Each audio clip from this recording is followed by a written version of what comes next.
I'm going to reiterate that again. That y'all need to know that there's a reason why we would rather just do it ourselves than take anything from these people. I'm sorry, Genesis 14 and about verse 21. Genesis 14 and 21. And the king of Sodom said unto Abram, give me the persons and take the goods to thyself. And Abram said to the king of Sodom, I lift up my hand unto Yah, the most high God, the possessor of heaven and earth, that I will not take from thee from a thread even to a shoe latchet, that I will not take anything that is thine, lest thou should say, I have made Abram rich. See, that's what the rappers and them entertainers doing. See, that's what they sit back and do. See, these people can hold that over your head and say, see, we got you, nigga. You know what I'm saying? We don't never want to get ourselves in a position where these people can hold that stuff over our head. You know what I'm saying? See, me and T were talking about this the other day. Like, how many of y'all done been in churches where the pastor knew that certain members were doing certain things and they would hold that over their head when they didn't pay their time? You know what I'm saying? To get you to come up off that cash, because I tell you what you did with Sister Johnson, that, you know, I can put it out there. You know what I'm saying? Because why? Because he got somebody holding it over his head. You know what I'm saying? You know they had to have stuff holding stuff over Eddie Longhead. He was down with George Bush. I'm talking about the younger, not the older. You know, the older ain't dealing with no niggas. You know what I'm saying? But I'm just reiterating for y'all to know that, man, look here, man. We'll never do nothing like that. You know what I'm talking about? It'd be better served, man, they just build it themselves, man. That way you can do look like it come in your face, you can kiss my black behind. Pitch with pimple you want to kiss. You know what I'm saying? Because I'm going to roll how I want to roll. I'm going to do how I want. See, when you self-sufficient and you get your own, you can do people like that. You can look them in the face, nigga. You can pick the pimple you want to kiss, nigga. Or you can tell them like my nigga said on Paid in Full. I got a G for every bump in your face, nigga. I got a G for every bump in your face. You just let them know, I don't need you, bro. You know what I'm saying? When you sit back and look at it, man, that tax exempt status ain't what you think. Why you think, how many of y'all know people who actually went and started a non-profit? I know people who I know personally went and started. A lot of them do that stuff, man, because they trying to come up. They use them non-profits to funnel money to themselves. You know what I'm talking about? Because they don't want to pay no taxes. Niggas know what you be doing. Man, anybody can start a non-profit. Man, old Red started a non-profit, man. You be out there in Canada, she got a non-profit. Don't take nothing to do it. People do that stuff, man, because they thinking, man, it's a way to funnel money to yourself. You know what I'm saying? But at the same time, them white folks got their hand in your pocket.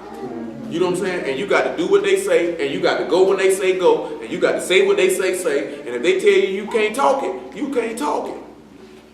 See, we not going to live like that. I refuse to live like that. Last time I checked, I'm a man, I'm going to stand on my own too. You keep my behind, I ain't going out like that. You know what I'm saying? I refuse. How we going to sit back, and it's the crazy part, how you going to sit back and denounce a government that you say you hate, but you got your hand in their pocket? You know what I'm saying? What type of sense that make? I hate this government and this system and how they roll, but you want their money though. I ain't talking about setting stuff up and going to make it yourself. I'm talking about going to them and asking them for it. Don't you know you gonna sign that 501c3, man? You know how much stuff them people will give you, man, to set you up to do? I'm gonna ask y'all a question. You know why there's so many churches on every corner? In every city? You know why there's so many of them? Especially in the South. Why y'all think there's so many churches everywhere? The government funded. Besides its business, it's one key thing. It's bigger than business. The lies that they telling are priceless. You can't put no price on that. That's why they tax exempt. You can't put no price on that. You know what I'm saying? Isaiah chapter 35 verse 5. You can't put no price on that. Because see, this is what they end up doing. That's why you can't put no price on it. See, the government know this. What's a bigger way to keep the people from being able to access the power that God has by telling them lies? You know what I'm saying? It don't even take nothing. Nigga can become an ordained minister in 3 weeks. You know what I'm saying? Nigga got to see the paper. They can send him around in there. Then you got some people look at, I know he ain't no preacher. He doesn't have a doctorate in theology. You spent hundreds of thousands of dollars to be a trained dummy. Make it about verse 8. Tie this in, we get rolling. Thank the Lord. Y'all all right? Isaiah 30 and 8. What is that? Isaiah 30 and 8. 30 and 8? 30 and 8. 30th chapter of the book of Isaiah, the 8th verse. 30th chapter of the book of Isaiah, 8th verse. Now go write it before them in a table, and note it in a book, that it may be for a time to come, forever and ever. That this is a rebellious people, lying children, children that will not hear the law of Yahweh, which say to the seers, see not, and to the prophets, prophesy not unto us right things, speak unto us smooth things, prophecy deceits. Get ye out of the way, and turn aside out of the path, cause the Kodesh one of Israel to cease from before us. Now I'm going to show y'all something, how this was a rebellious people, which told to the seers, see not. Come on here to Matthew chapter 27. Told them, come on and prophecy.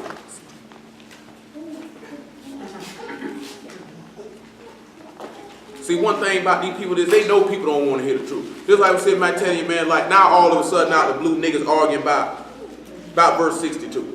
Niggas arguing about is the earth flat. You know what I'm saying? Now it's 2015 and these niggas is going hard, and the thing they always put up is ancient Hebrew perception. I don't care what ancient Hebrews thought. Ancient Hebrews thought Yahshua was a blasphemer. What's your point? You know what I'm saying? Like, niggas say ancient Hebrew perspective like I'm supposed to just jump up and move or shoot. That's a brave thought. You know what I'm saying? I'm sitting back looking at it. If you ain't mentioned Abraham, Isaac, or Jacob, or any righteous man out there living, I can't let what you talking about. You know what I'm saying? But when you sit back and look at it, if the earth flat, so what? If it's round, so what? How that gonna save your soul? You know what I'm saying? Why would I be spending an extensive amount of time on it? You know what made me know it was false? Somebody posted about it and a woman came to defend it. And she posted about 30 verses for it. And one thing I know, I ain't never read no book where y'all ever saw no woman to correct no man. Not no book. I ain't never read it. Any of y'all ever read it? I ain't never read them saying, now woman to correct no man with no book. So when I see you do that, I already know y'all ain't got no hand in this. Because he wouldn't have sent you to do this. If she would have had any common sense, she would have got a man to show them that. Or she would say, I can point you to this here. She wouldn't have done it herself. But you know, niggas get mad at me and say, you shouldn't do that. I'm going to do what this book say. Woman come try to correct me with some book, I'm going to walk off from her. Woman tried to do it to me once. You know what we did? What? Just you walked off. No, yeah. Basically, I hung the phone up in her face.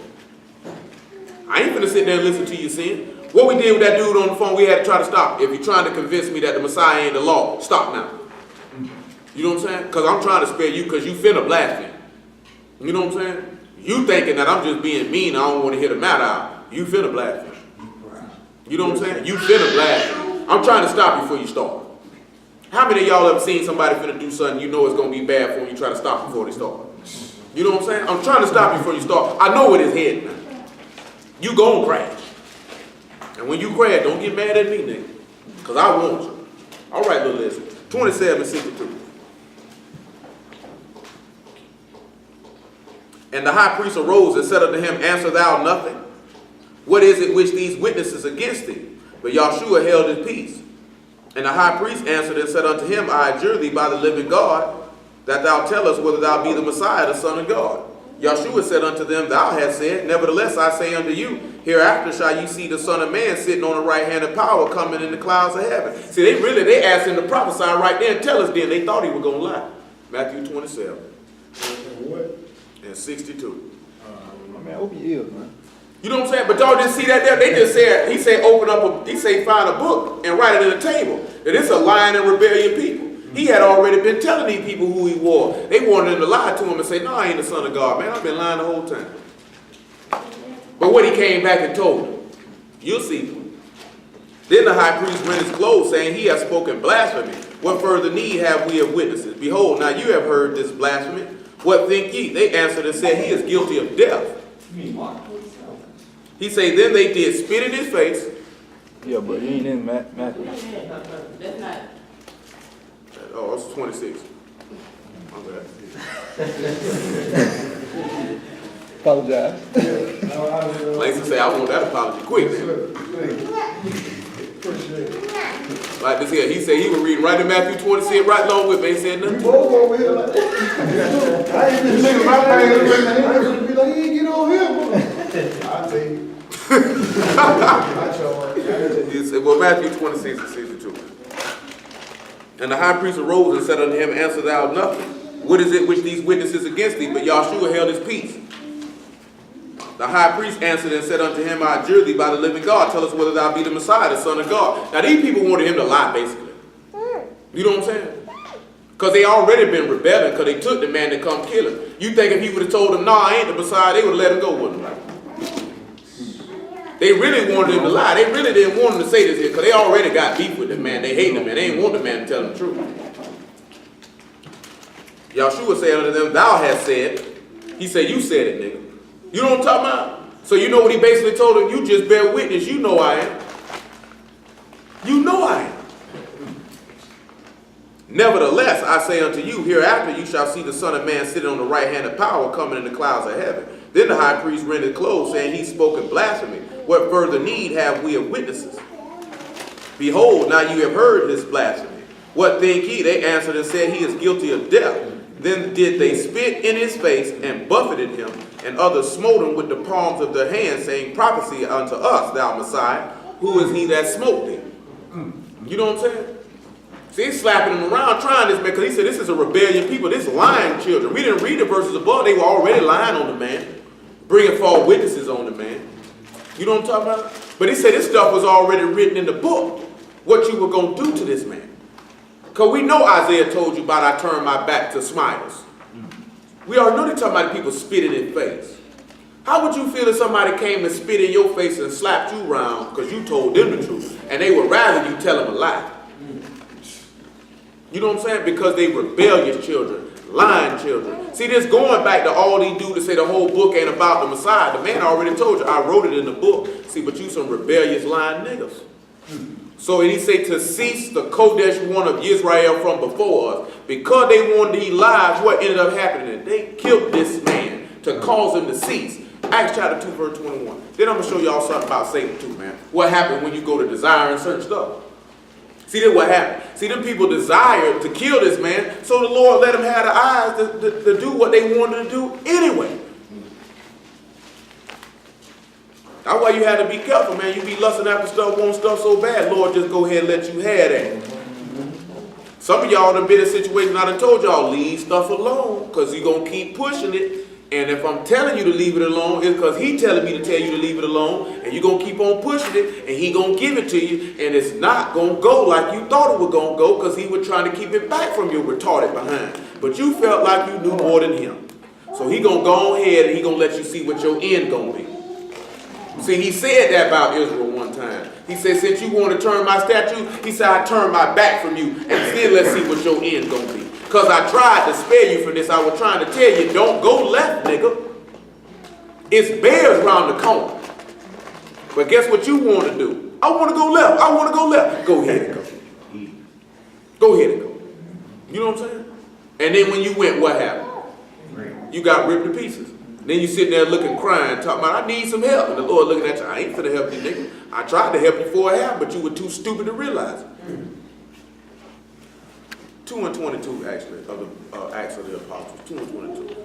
He said, ye men of Israel, hear these words, Yahshua of Nazareth, a man approved of God among you by miracles and wonders and signs which God did by him in the midst of you, as ye yourselves also know.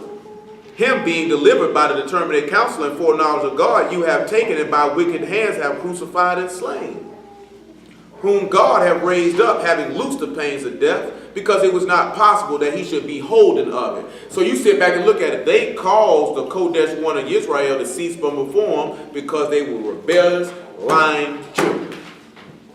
You know what I'm saying? This is the same thing you seeing going on right now, what we read last night about people who are anti-Messiah, rejecting the man, telling you that the man never came in the flesh. The second epistle of John, about verse 9.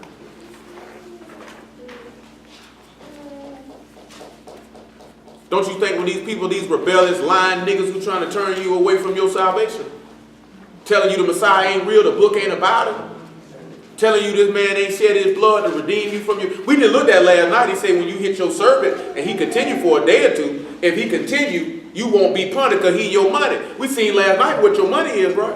It's his blood. They telling you you don't need no money. Just say I'm sorry. I'll look at Psalm 49 since I'm talking about that. I mean, yeah, in a moment, since I'm talking about that money. But verse 9, matter of fact, make it 7. Second epistle of John, verse 7. For many deceivers are entered into the world who confess not that Yahshua HaMashiach is come in the flesh. This is a deceiver and an anti-Messiah. This is a deceiver and this man is a liar. If you know he's a deceiver, you know who he belongs to. That means that's Satan's son. That's the devil's son. You know what I'm saying? Look to yourselves, that we lose not those things which we have wrought, but that we receive a full reward. So he's telling you need to look at yourself.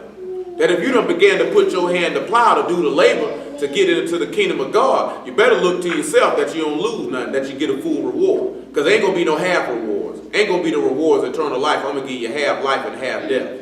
Oh, you getting all hell or all life.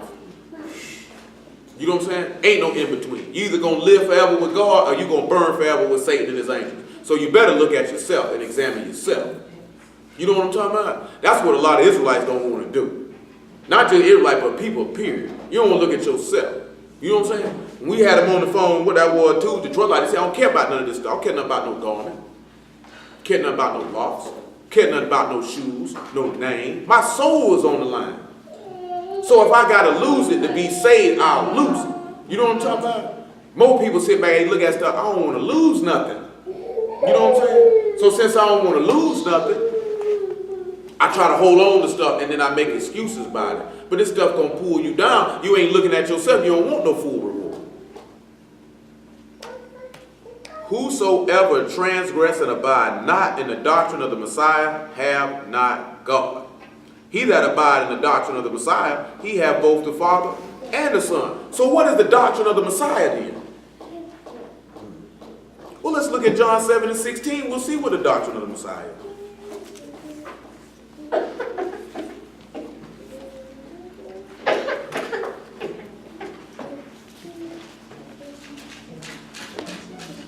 John 7 and 16.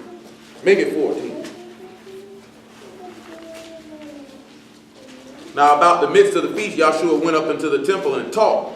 And the Jews marveled, saying, how know this man letters, having never learned? Who remember why that's important? Why they ask how this man know letters, ain't nobody never taught him? Who remember why that's important? Don't everybody answer at one time now. Why is it important that these people say, how does this man know these letters and nobody ever taught him? Go ahead. Spirit of wisdom came upon him. It ain't just the spirit of wisdom. Which one? Come on, Dwight. Making them Boston. Yeah, hold what you got. Hebrews 3 and 1. What's going on, Pale? How you doing, Tampa? Well, thank the Lord. Y'all getting around. They been out here saying, I know they dead tired. I know they dead tired. Say how many times your butt fell asleep? Train a child up in the ways of God. Hey, don't be still old. We do know. Say what? Hebrews 3 and 1. You still old, that nigga. You still on? They back here talking about how they gonna rank on you, Pam. That's all right. Hey, I got something. He said he got something. Right now, too much. He said you real happy. I got something else. Got something, boy. I thank the Lord, boy. Boy, I thank the Lord, boy. Like we was in here this week, boy. I don't even think that room on San Pablo could have held all you niggas. There ain't no little room compared to that one there. He say, wherefore, Kodesh brethren, and partakers of the heavenly calling, consider the apostle and high priest of our profession, the Messiah Yahshua. Now, it just called him an apostle. So why is the Messiah an apostle? Because these people say, how did man know these words? And ain't nobody never told him. Because God taught him. So let's come back to John chapter 7, because he said you got to abide if you don't have the doctrine of the Messiah. So that means we would have to ascertain what is the teachings of the Messiah then, don't we? That's what we're going to have to see. So we're going to look at a couple things, and let's just see some of the things that he taught. And maybe we can look and see it. Is any of these things in the prophets, in the law? We're going to go on a different track. Verse 16 of John, the 7th chapter. Yahshua answered them and said, my doctrine is not mine. So the doctrine of the Messiah, he just told you, it don't belong to me. But his that sent me.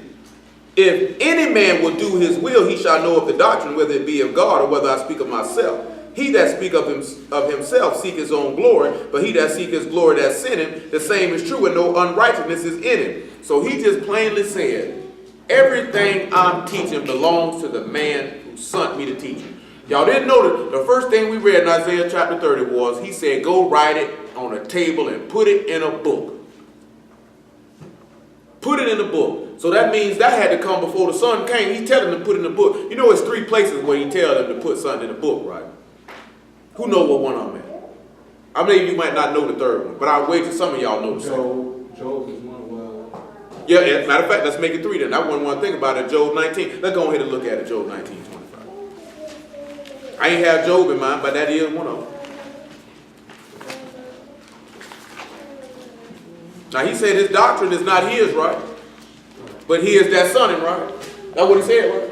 Job 19:25 then. Back me up to probably about verse 20 then. Matter of fact, let's make it just 19.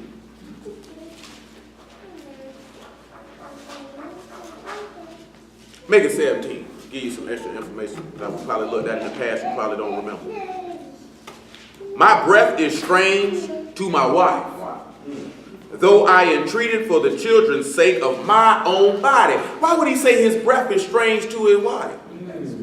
Well, let's look at John chapter 1 and let's see how his breath was strange to his wife. Because remember, my doctrine is not mine, but his that sent me. So that means if you abide in the doctrine of the Messiah, you have God. But if you don't abide in what he taught, then you don't have God. It would mean you going to hell.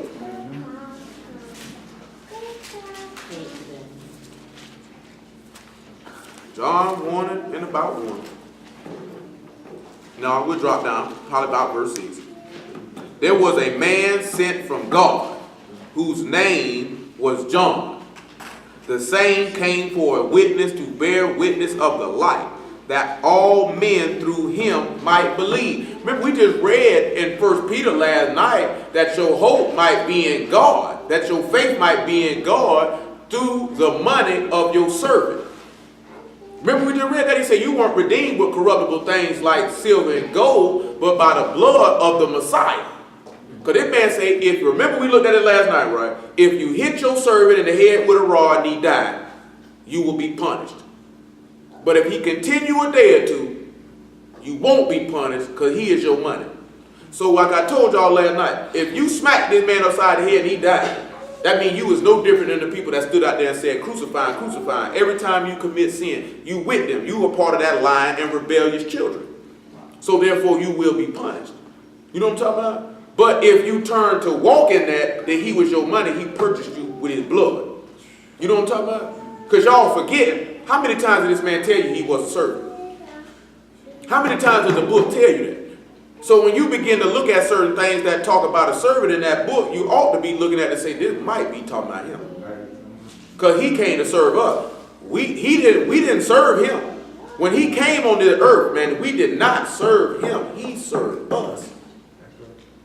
You know what I'm saying? That's what we got to look at. Always remember that. And the elder shall serve the younger. You know what I'm saying? We done been through that before. You know what I'm saying? Because he's the firstborn of all creation. He's the elder. You know what I'm talking about? Who came before him? Nobody. He the firstborn from the dead. And he's still serving you because he making intercession on your behalf all the way before God. He still got all preeminence over you, yet he still serves you. The elder came and washed your feet. You know what I'm talking about? And then told you, just like I did, you do it too.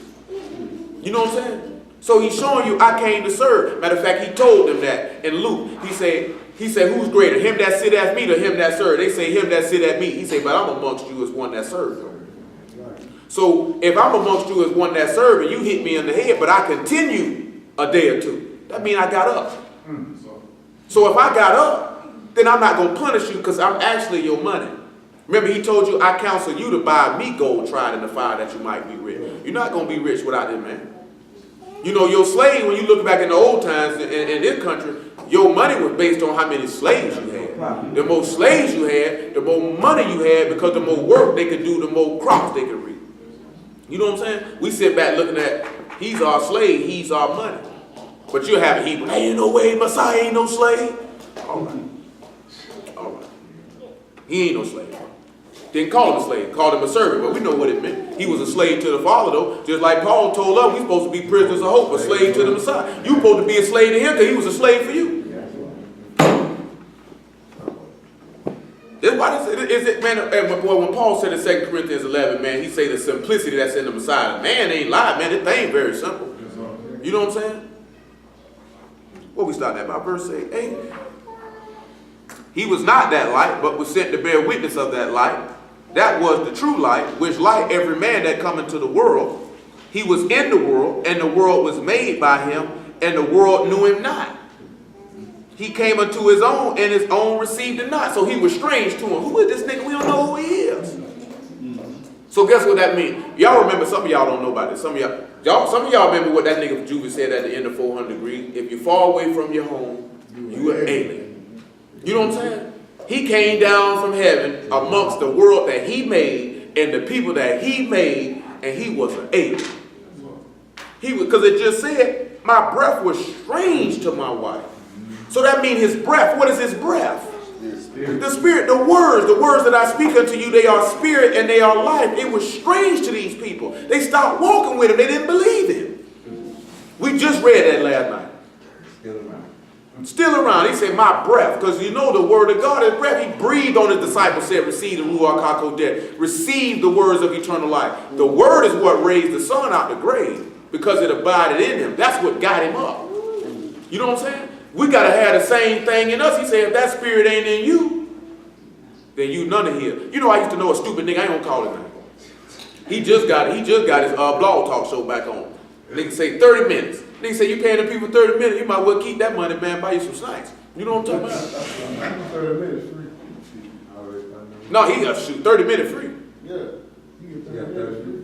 Oh, they give you 30 minutes for free? That was a waste of time. Man, I can't even I might just get the rolling in 30 minutes. Then the next thing you know, you're going to hear that British lady. Thank you for calling Blog Talk Radio.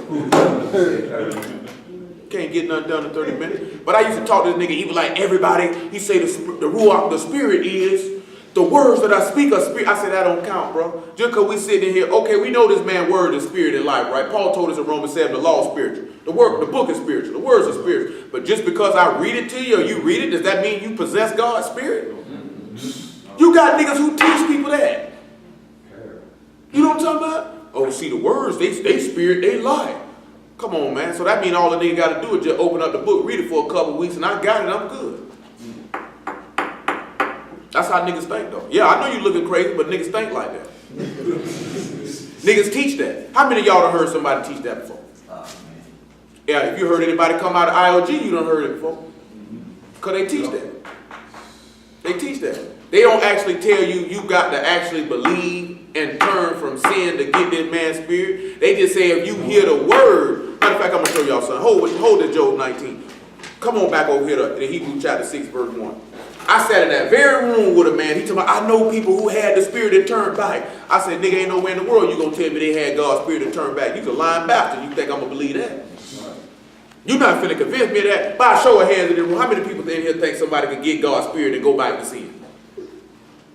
I don't see nobody hand go. You actually think somebody can get God's spirit and go back to sin? I disagree with that. Yeah, I don't think nobody can get God's spirit and go back to sin. I don't believe that. You know what I'm saying? How many of y'all think that is a completely asinine suggestion that you will receive God's spirit and go back to sin? You know what I'm saying? Hebrews 6 and 1. Therefore, leaving the principles of the doctrine of the Messiah, let us go unto perfection. So now he say leaving the principles of the doctrine of the Messiah. That's what we looking at, the doctrine of the Messiah, right?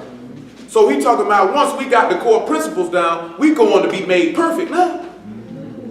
You know what I'm saying? So that's Lord will. I guess that's what we're going to have to look at this afternoon, is the core principles of what that man taught you to do.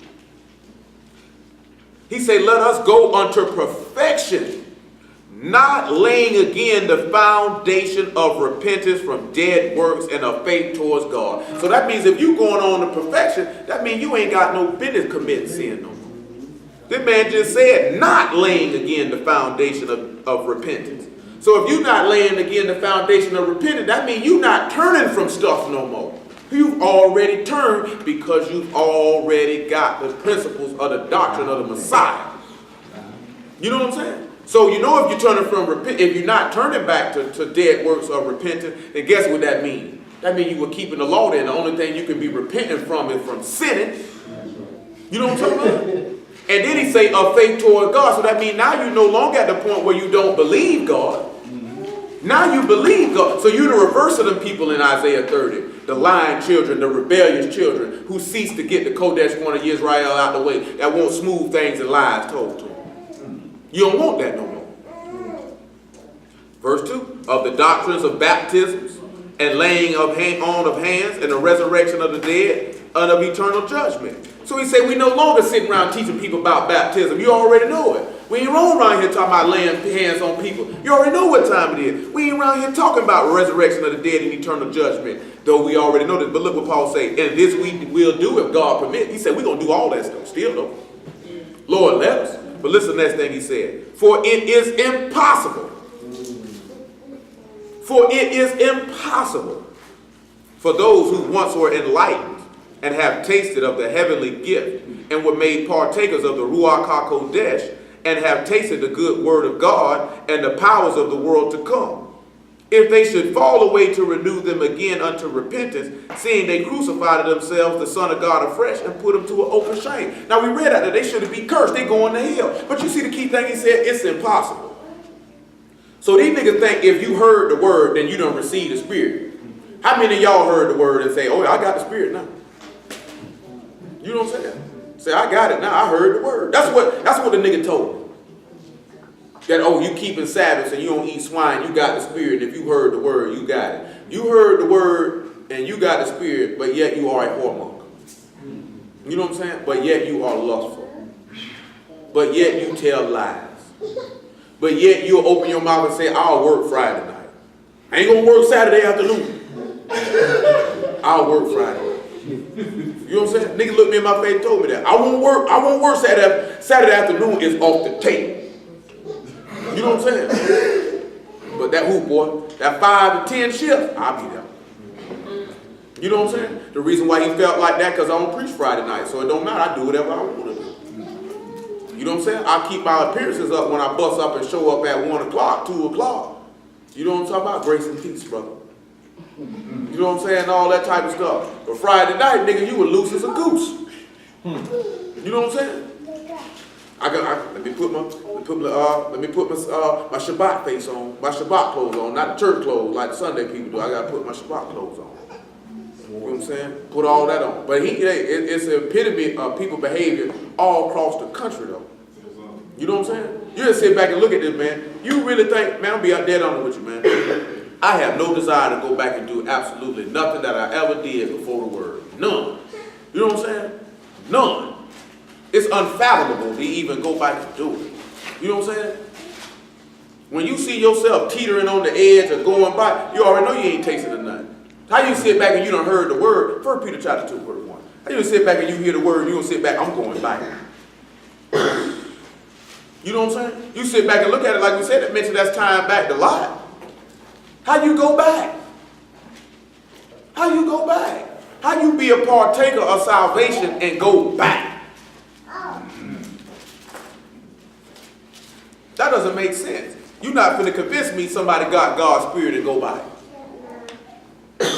Wherefore, 1 Peter 2 and 1, wherefore laying aside all malice and all guile and hypocrisies and envies and evil speakings, as newborn babes desire the sincere milk of the word that you may grow thereby. If so be you tasted that the Lord is gracious. The only way you can be able to taste if the Lord is gracious is if you opened your mouth for the word and he filled it. That's why he say, blessed are those that hunger and thirst after righteousness. They will be filled. So if you tasted that the Lord is gracious, how could you turn back from that? It don't make no sense to me. Does that make sense to any of y'all here? Don't make no sense to me. Come on back to Job 19. It don't make no sense to me. I ain't going back. Go back for what? So I'm going to go back and smoke a weed sitting on the trap. You know what I'm saying? Sitting on a corner. Ride around in my car catching pops. That's what I'm going to go back to do. You know what I'm saying? Yeah, that sounds very appealing. I ain't even go to the clubs. So now I guess I'm going to go to the clubs too now. You know what I'm saying? I guess I'm going to go do that now. Job 19 and 17 one more time. So how did he entreat for the children's sake of his own body? How did he do that? We'll see in a minute. Yea, young children despised me. I arose, and they spake against me. All my inward friends abhorred me, and they whom I loved are turned against me. My bone cleaved to my skin and to my flesh. I am escaped with the skin of my teeth. Have pity upon me, O ye my friends, for the hand of God hath touched me. Why do you persecute me as God and are not satisfied with my flesh? Now I'm going to show y'all something, right? We just read the other day in Job 31, it said the men of his house never said they weren't satisfied with the flesh. Ain't that what it said? Let me make sure. Say the men of my tabernacle said not, oh, that we had his flesh, we cannot be satisfied. Now we turn around, we see Job said, young children despised him. He arose, they spake against him. All my inward friends, they hated me. They whom I love, they turned against me. What you think he talking about? What you think he talking about, what?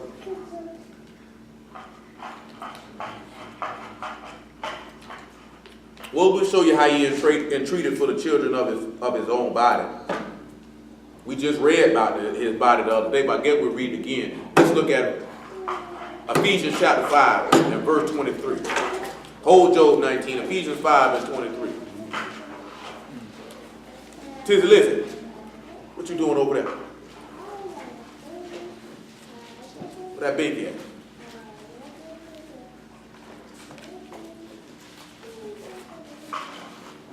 Ephesians 5 and 23. Make it 22.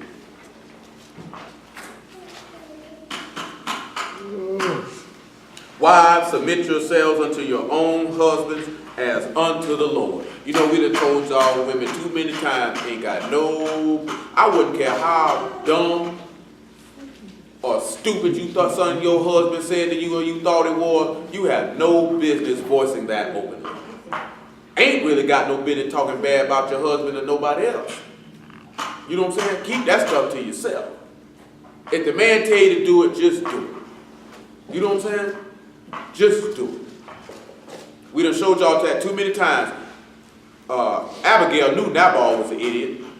You know what I'm saying? She never disrespected him. She said Nabal is his name and folly is with him because Nabal is his name. So if she said folly is with him, she said that nigga a fool, he's stupid, he's an idiot. You know what I'm saying? And if she say folly is with him, that's his name. That's what she basically said. That nigga dumb. You know what I'm saying? That nigga stupid. But nevertheless, she never disrespected her husband though. You know what I'm saying? That's not good. That cost you your life. You know what I'm saying? For the husband is the head of the wife, even as the Messiah is the head of the body. And he is the savior of the body. Because remember he said, I entreated for the children of my body. So we have to sit back and see how did he entreat for the children of the body. You know how to mean to entreat for somebody, right? I mean to speak up for them, speak on their behalf, right? Therefore, as the body is subject unto the Messiah, so let the wives be unto their own husbands in everything. Husbands, love your wives, even as the Messiah also loved the body and gave himself for. So the reverse is a man supposed to love his wife. You know what I'm saying? Yeah, and I'll tell my old ladies all the day, man. And I told y'all this last night. There will be times when your wife is going to get on your last nerve. And it's going to be times when your husband get on your last nerve. That does not justify idiotic behavior. You know what I'm saying? I don't care how much you love somebody, yes, they will get on your nerves. You know what I'm saying? It's going to happen. You know what I'm saying? I'm just being honest with you, especially if you live together. You know what I'm saying? Y'all going to get on each other's nerves before you live together, so you think it's going to change after? Now I can't even escape from you. You know what I'm saying? I'm telling you, because if I see I get on T nerves, I follow that nigga around the whole house. What's wrong with you? What's wrong with you? If I follow around the whole house, why your face balled up? Is you mad, nigga? Is you mad? Hit in the head with pillows and all. Nigga come around the corner and throw ice cubes out. You know what I'm saying? Straight up. You know what I'm saying? I'm just saying it's going to happen. It's just going to happen though. It's just how you deal with it when it happens. You know what I'm saying? I'm telling you, I wouldn't care what they said or did, man. On the reverse, you know, our husband you ain't got no business provoking your wife or doing stuff on purpose to make her mad. You know what I'm saying? Like, now you know you doing this on purpose to aggravate the woman. You know you're doing it on purpose. Just like we were talking last night. You could tell when that dude went to cussing, one, he was drunk. You know what I'm saying? But two, you could tell he didn't really know what he was doing. You know what I'm saying? He wasn't, this ain't something, I'm doing this on purpose to be a douche. I'm drunk. I think I can cuss like this. I don't see the problem with, because you can tell in his responses, what is the problem with what I'm saying? You know what I'm saying? Like I told you, you can tell when a nigga's saying something on purpose. You can tell when a nigga is purposely, I'm trying to make you mad. I know every woman in here should know about it because y'all been doing it for years. I know y'all used to go around here just messing with people, just do stuff, make them mad on purpose. Because men don't do stuff like that. You know what I'm saying? They'll say something that I'm going to try to cause a fight on purpose. You know what I'm saying? I'm going to say something that I know is extremely disrespectful to move this man that want to put his hands on me. You know what I'm saying? Because I really want to beat him up. Y'all know them cold words. We don't keep them to ourselves. But one of them is female genitalia. You know what I'm talking about? You call a man that right there, you asking for a fight. See, that's what men do. Like, I ain't finna try to make this nigga mad. Oh, nigga. Woo. I'm trying to say anything. You'll tell you invite a nigga under your clothes. It ain't because you want him to actually do that. I'm trying to disrespect you to the point you want to fight. You know what I'm saying? Women just like this here. Just nag and keep on going. You trying to make the man mad. Then when he snap, he always going off on me. You know what that man went off on. Leave that man alone. You know what I'm saying? You know what that man went off on. Listen what he say in verse 26. Hello, Stankers. That he might sanctify and cleanse it with the washing of water by the word. That he might present it to himself a glorious body, not having spot or wrinkle or any such thing, that it should be kodesh and without blemish. He said that this man's body should be kodesh and without blemish, right? Something that came to my mind what the brother asked me about the other day. Hold what you got, Exodus chapter 23. We still holding Job 19. Exodus 23, probably about verse 16. You see how he said that this man's body got to be kodesh and without blemish? He got to sanctify, cleanse, right? You know, we looked at that last night when we seen that red heifer with a purification of sin and waters of separation. I thank the Lord. Exodus 23 is about verse 16. Exodus 23 and 16.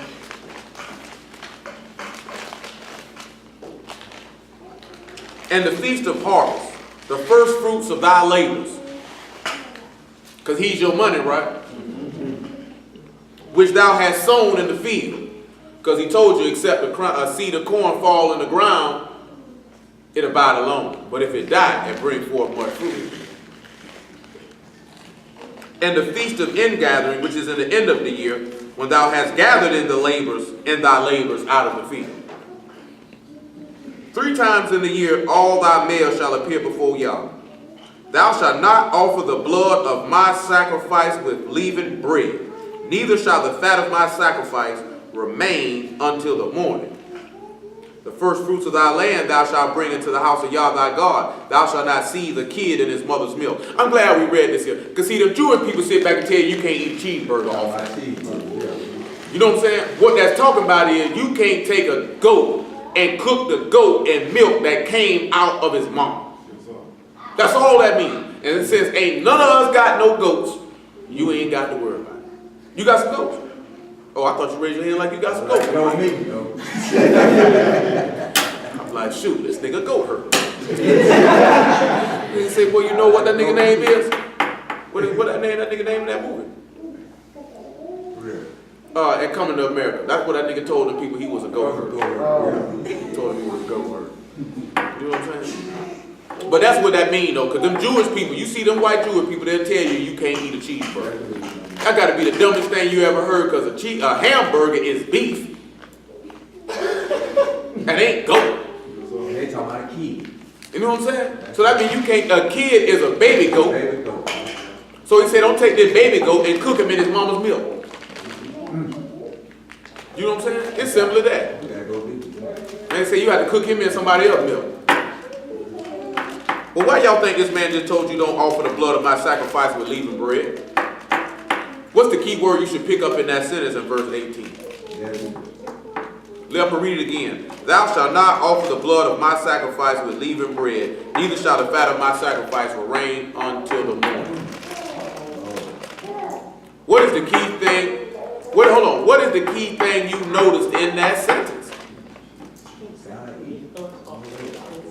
Anybody caught anything in that sentence? Anybody? Not the remain in the morning ain't what I'm looking for. Not the sacrifice, not the leaven. He said, my sacrifice. My. You never notice that he always say your sacrifices? And he said, my sacrifice. My sacrifice. Don't mix that with leavened bread. My sacrifice. We know for God so loved the world, he gave his only begotten son. That was your sacrifice. Why you think he called it in Exodus chapter 12, this is Yah's Passover. That's my lamb. That's my sacrifice. You know what I'm saying? I gave you him. I gave it to you. He said, don't you mix that with no leavened bread. Because you just seen how he said he washed and sanctified it so it wouldn't be no spots, no wrinkles, no blemishes. This is still tying into the doctrine of the Messiah, because the doctrine of the Messiah is you got to be clean. Sin got to be removed. So let's see how he tell you. 1 Corinthians chapter 5, verse 7.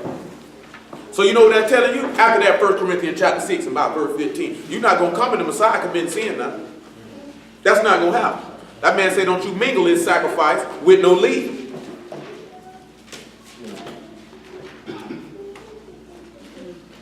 Five and 6.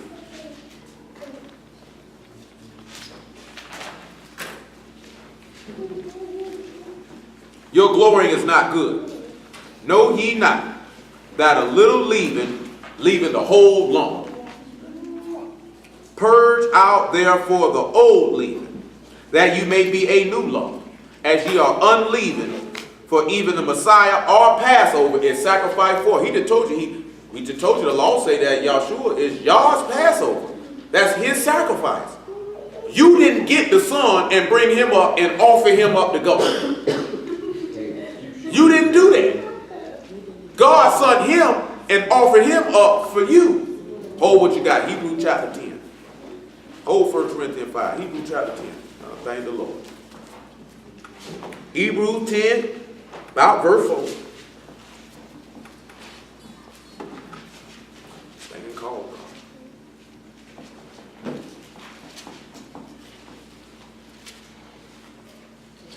Hebrews 10, verse 4.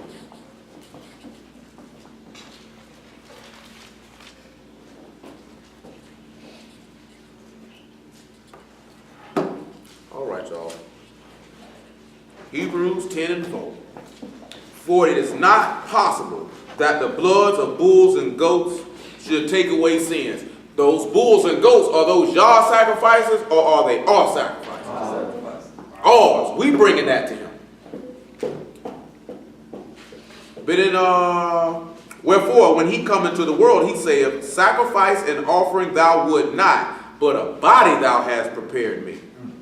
And burnt offerings and sacrifices for sin thou hast said, thou hast had no pleasure. Then said I, lo, I come in the volume of the book. It is written of me to do thy will, O God. Above, when he said sacrifice and offering and burnt offering and offering for sin thou would not, neither had pleasure therein, which are offered by the law. Then said he, lo, I come to do thy will, O God. He take away the first, that he may establish the second, by which we are sanctified through the offering of the body of Yahshua HaMashiach once and for all. And every priest stand daily ministering and offering oftentimes the same sacrifices which could never take away sins. But this man, after he offered one sacrifice for sins, forever sat down at the right hand of God. So now we done cleanly established that Yahshua is the sacrifice. That's the sacrifice God gave. Because you didn't prepare a body for this man. Who prepared it then? The Father did. So who offered it then? You could have had somebody got to mute their phone. I hear a lot of stuff I don't care to hear. It's grating on my nerves. You know what I'm talking about? This man said in John chapter 19, what? You would have no power against me at all except it was given thee from heaven. So who offered it? Let me see. Romans chapter 8. me see in Romans 8 what I want. Romans chapter 8, verse 30. Make it 28. Stanky.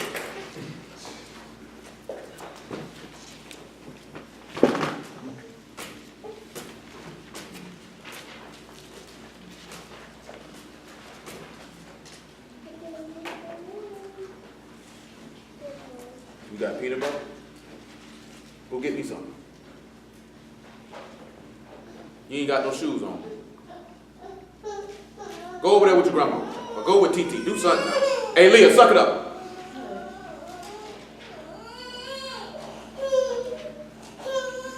Man, she just want to go on this place. She got to use the bathroom. Her shoes on the Kingston. She just see her daddy leaving. She about to go crazy. Romans 8:28. And we know that all things work together for good to them that love God, to them who are called according to his purpose. Was not the Son called according to his purpose? For whom he did foreknow. This is my beloved Son in whom I well please. No man has seen the Father at any time, nor seen his shape, nor heard his voice. He was slain from the foundation of the world. He foreknew him. He also did predestinate to be conformed to the image of his Son, that he might be the firstborn among many brethren. Whom, moreover, whom he did predestinate, them he also called, and whom he called, them he also justified, and whom he justified, them he also glorified. What shall we say to these things? If God be for us, who can be against us? He that spared not his own Son, but delivered him up for us all, how shall he not with him also freely give us all things? If I gave my sacrifice to you freely so that he was your money. Just what we looked at last night, right? He was your money. Because if I gave him up freely, he was your servant. You hid him and he continued so you can get all things. He's your money. But you already said he gave him up freely. That means that's y'all sacrifice. Come back to 1 Corinthians chapter 5. That means you can't bring no leaving in y'all sacrifice then. Or unless his body is not going to be set apart. Without blemish, without spot, or without wrinkle. That's not going to be able to, that's not going to be sufficient. That's not going to be permissible.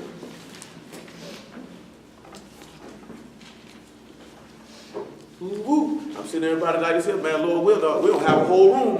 Ain't going to be like it was. It was light on Passover when there was. At the hotel. Ain't going to be light that time. He all right. That thing hard as granite. Oh no, that cry right there, that hurt. That hurt. That nigga hit that paw. That hurt. That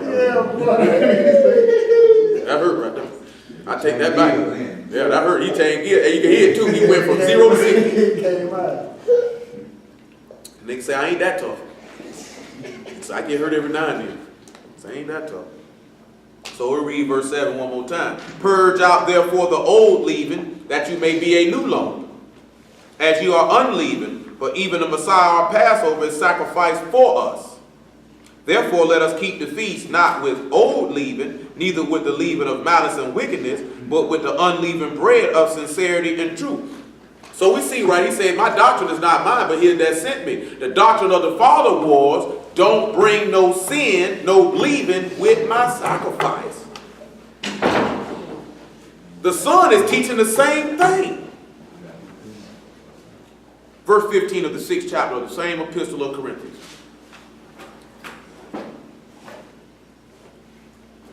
Know ye not that your bodies are members of the Messiah? Shall I then take the members of the Messiah and make them the members of a harlot? God forbid. What? Know ye not that he which is joined to a harlot is one body, for two saith he shall be one flesh. But he that is joined unto the Lord is one spirit. So if you are a sinner, you got niggas that say, see, if you lay with a hoe, see, y'all one flesh, that's your wife. That's not what that man was telling you, you dummy. Put your penis in a woman, now she your wife. Ain't no nigga around here sit back and say, your wife, you one flesh with your wife. Because I want to see when the Lord opened up your side and pulled her up out of you. Because last time I checked, if you got a woman, she came out her mama womb. You know what I'm talking about? And you met her somewhere, and then you went and married her. She did not come out your rib. Not real. You know what I'm saying? Nigga, you that terminology, that's my rib. You just saying slang, that's your wife. That woman ain't coming about you. I want to see the evidence, nigga. What that nigga say about Yahweh, man, Yahweh, that nigga talking about he the son of God. That nigga named Hewlett Mitchell. I was there. See, I was there when he was born. I was there. Nigga ain't no son of God. I heard his mama scream for 15 hours to push this nigga out. You know what I'm saying? But you got to sit back and think about that. Ain't no woman come up out of you. That's the only person that pertains to is two people. The first and the second Adam. That's it. They're the only two people whose wife came up out of them. That don't pertain to nobody else. You know what I'm talking about? Your wife ain't come up out you. Well, Lil Muffin ain't in here. She ain't gonna speak for Dwight. He's in here right now. I know Lil Muffin ain't come up out of Dwight. I know that person. I know that. You know what I'm talking about? I know that. I know T ain't come up out of here. I ain't got no scars over here. On either side. None. No stretch mark, no nothing. So I know full well ain't nobody come up out of here. You know what I'm saying? Pale. Yeah, I know we know full well Tam ain't come up out of you. She older than you. And they say if that happened, boy, what's going on? You would think if she came up out of you, you're gonna be the same age. And they say, shoot, nigga say, I'm 5 years older than my wife. How the hell? Say, my wife 3 years older than me. How the hell? We one flesh though. I see nigga really teach that, man. You slang your penis in a woman, you one flesh with her. She your wife now, bro. Okay. No, she just a woman I had sex with. I ain't married to that hoe. You know what I'm saying? I fornicate. You know how nigga talk. Nigga don't talk like that in front of other women. I tell y'all this stuff, let y'all know this how men talk. When men, a lot of times when niggas say ho, they really ain't trying to call you no ho. That's just how niggas talk. Men talk a little different than when women ain't around. They ain't gonna just sit around and throw the word hoe indiscriminately around when a whole bunch of women around. But when they talking to each other, and that's not even one, he won't never call his old lady no hoe. If he do, that nigga crazy. You know what I'm talking about? You know what I'm saying? You could tell. You know what I'm saying? Yeah, I know women call themselves hoes and female dogs when they talk to each other. A lot of young women do it. But I'm talking about when men talk about a woman, they ain't really with her. She ain't necessarily got to be no hoe, but they be like, yeah, boy, I hit that hoe last night. You know what I'm saying? No, I ain't married that hoe. Boy, I just hit that hoe, man. They ain't none of my hoe lady. That's the best thing come out of my mouth. They ain't none of my hoe lady. Just like I told y'all down here. When nigga talk about their old lady, say, that's my people. That's my people. When I was dealing with this girl at one time, and her son was acting a fool at daycare, and I walked in there, and that lady said, she said, you need to get him before I kill him. That lady asked her, well, who is he? And she said, that's my people. That woman shut her mouth right there. She know what she was saying. See, I know y'all, we done told y'all that before, y'all don't talk like that where y'all from, though. But niggas from Jacksonville, that first, male and female, they gonna be like, that's their people. Whether they with them or they having sex with them, they gonna be like, they say, that's their people. And this they line if they just having sex with them. It's two of them. Oh, if they got kids, they be like, that's their uncle. You know what I'm talking about? Or they say, that's my brother. 9 times out of 10, you hear a chick talking about, yeah, that's my brother. Yeah, he banging them. Or he used to hit them. They used to kill me with that one. Oh, who that is? Oh, that's their uncle. Niggas say, ain't none of their uncle. Niggas say, I didn't even know you had a brother.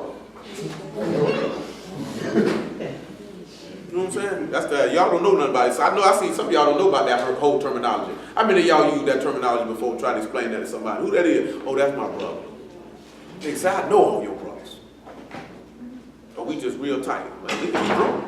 Real tight. So that's a heavy thing right there. How you gonna come into the Messiah and you gonna bring sin in there with him? See, now you done made his sacrifice be with leaving.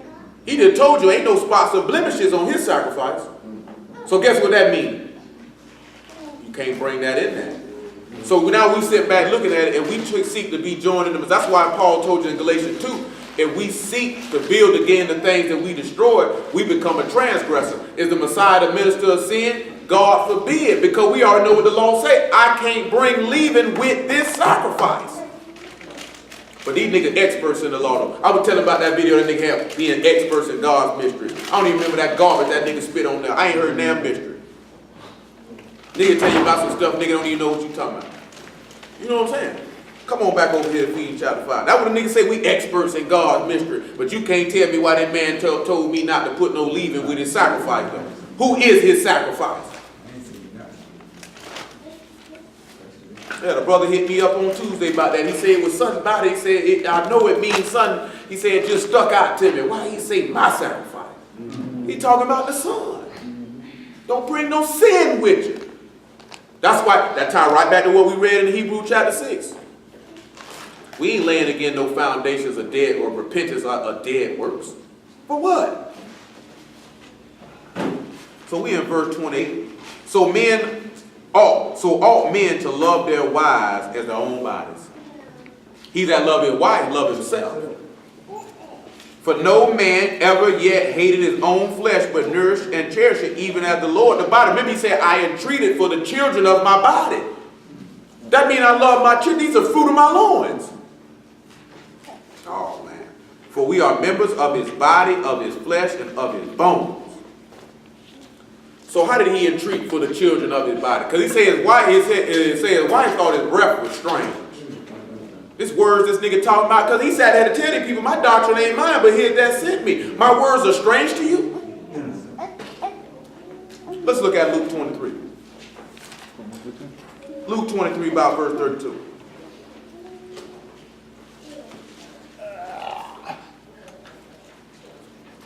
You got a muffin load over there. Stinking. Lizzie. Don't take much to amuse Lizzie. And there were two other malefactors led with him to be put to death. And when they were come to the place which is called Calvary, they crucified him, the malefactors, one on the right hand and the other on the left. Then said Yahshua, Father, forgive them, for they know not what they do. And they parted his raiment and cast lots.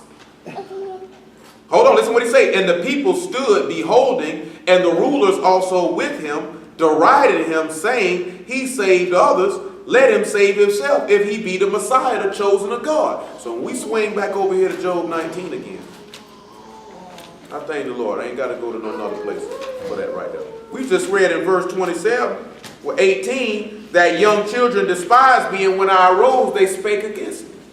So remember, when the Son of Man be lifted up. So he was arose, he was up on the tree, and what did they do? They derided him, which means they ridiculed. They just heard them people say, if he be the Messiah, the chosen of God, let him save himself. Look at verse 36 in Luke 23 as well, 35 I should say, 36. And the soldiers also mocked him, coming to him, offering him vinegar, saying, if thou be the king of the Jews, save thyself. The younger children, it said young children, despised me. Remember, the elder will serve the younger. You know what I'm talking about? They sitting there and they hate the man. Remember he says he's a man who's despised. So now you see how he entreated for the children of his body, right? He up on the tree. He's saying, Father, forgive them. They know not what they do. We know Hebrews 7 say this man is always there to make intercession on our behalf. Come on to Job 19. This is the doctrine of the Father right here. My doctrine ain't mine. We know Job made intercession. Who else made intercession? Moses made intercession.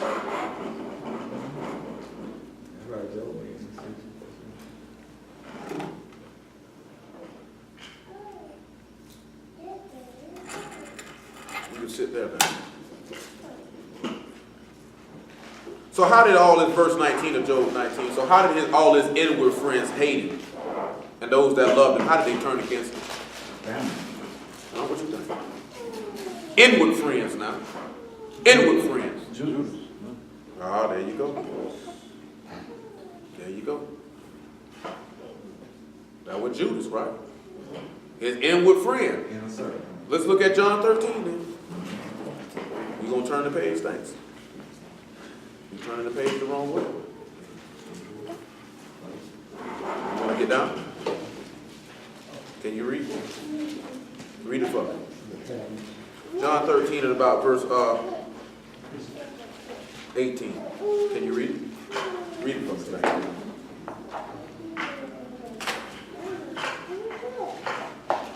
No. What's that first thing? 13 and 18. I speak not of you all. I know whom I have chosen, but that the scripture may be fulfilled. He that eat bread with me have lifted up my heel, have lifted up his heel against me. Now I tell you before it come, when it has come to pass, that ye may believe that I am he. Truly, truly, I say unto you, he that received whomsoever I send, received me, and he that received me, received him that sent me. When Yahshua had thus said, he was troubled in spirit and testified and said, truly, truly, I say unto you, that one of you shall betray me. Because he said now, let's look at Psalm 73. 30 or 55. Put it back. Huh? I was going to let you live. Your daddy said no. Your daddy said no. Y'all remember that tomorrow we start at 1:30. Not 2 o'clock. 1:30. Psalm 55. Let's look at about verse 9.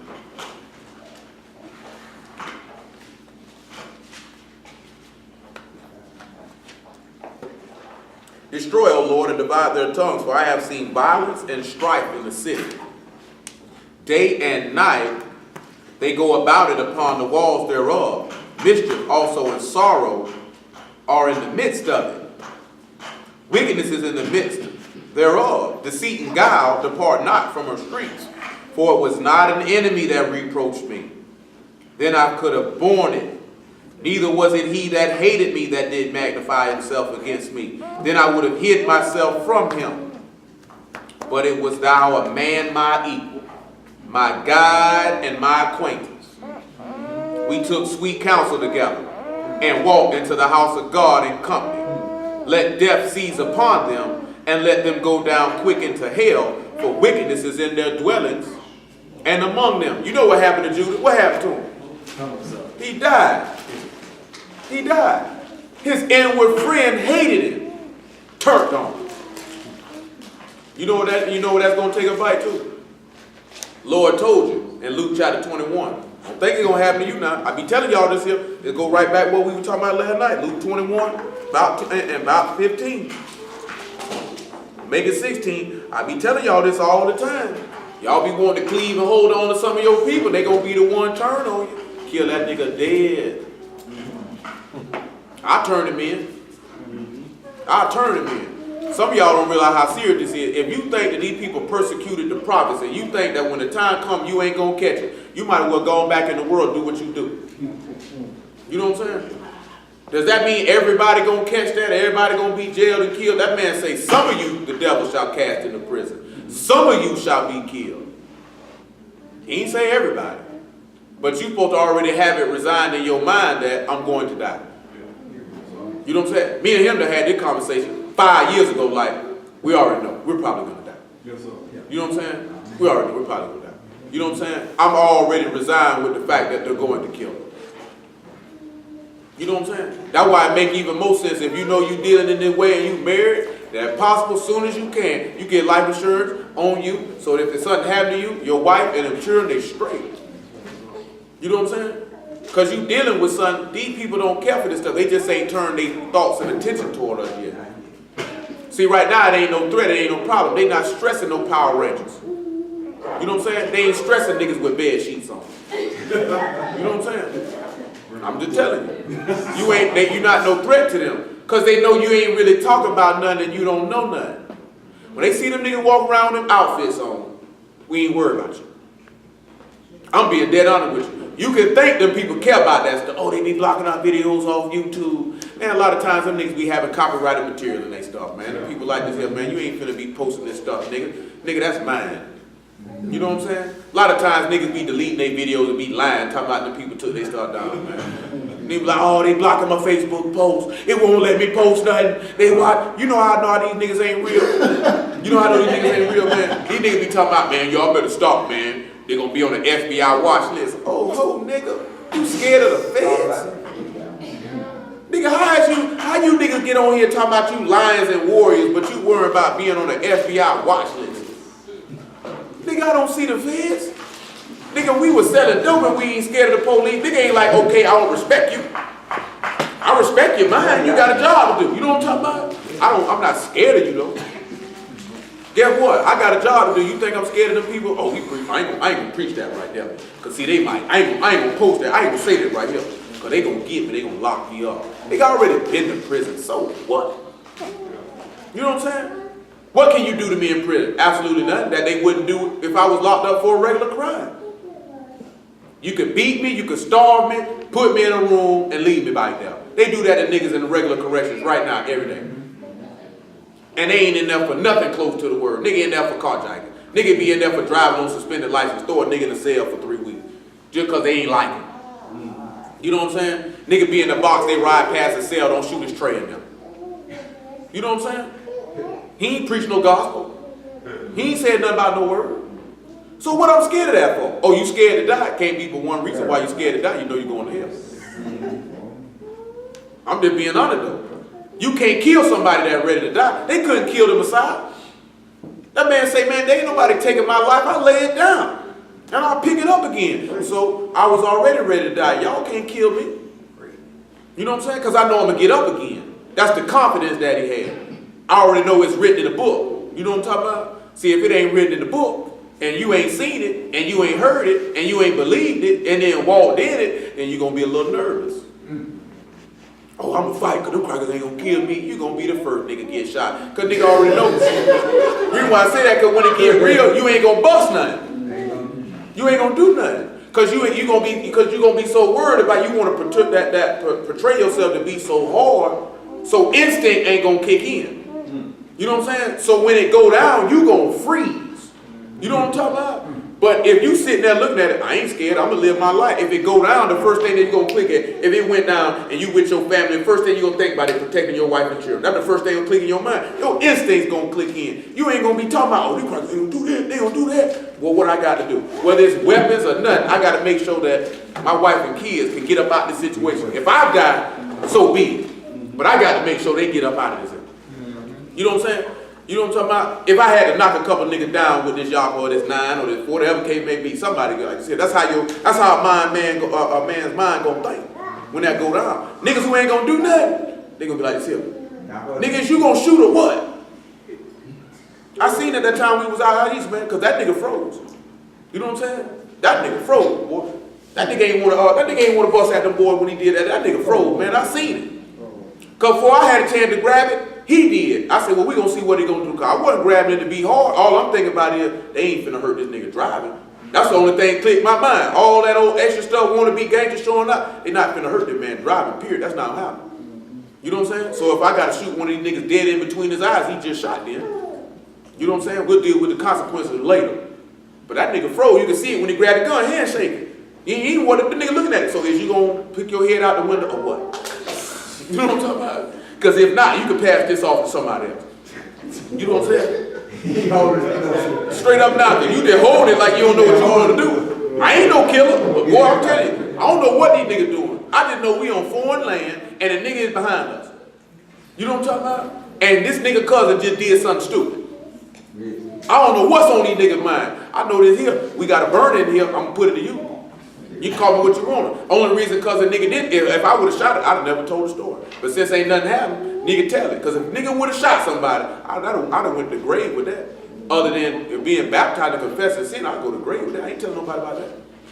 You know what I'm saying? Nigga, we can pull a homicide or attempted murder. What am I tell somebody about that for? Yeah, man, one day, boy, my homeboy shot a nigga in the head and they were chasing behind us, man. I reached out the car and killed the nigga. Yeah, I'm going to go around and tell people about that. Mess around, that be a nigga cousin, now he want to kill me. You know what I'm saying? But it come down to nigga fold. Like this here. Like the Lord was telling the disciples, y'all gonna buck tonight. Y'all gonna run away from me. You know what I'm saying? They not realizing it's written. You got to go. You got to go. I'm telling you, you got to go. Because if you don't go, they gonna kill all of y'all. You know what I'm saying? This is what's gonna happen. But they like this here. Peter like, I ain't never gonna run. He said, I'm gonna show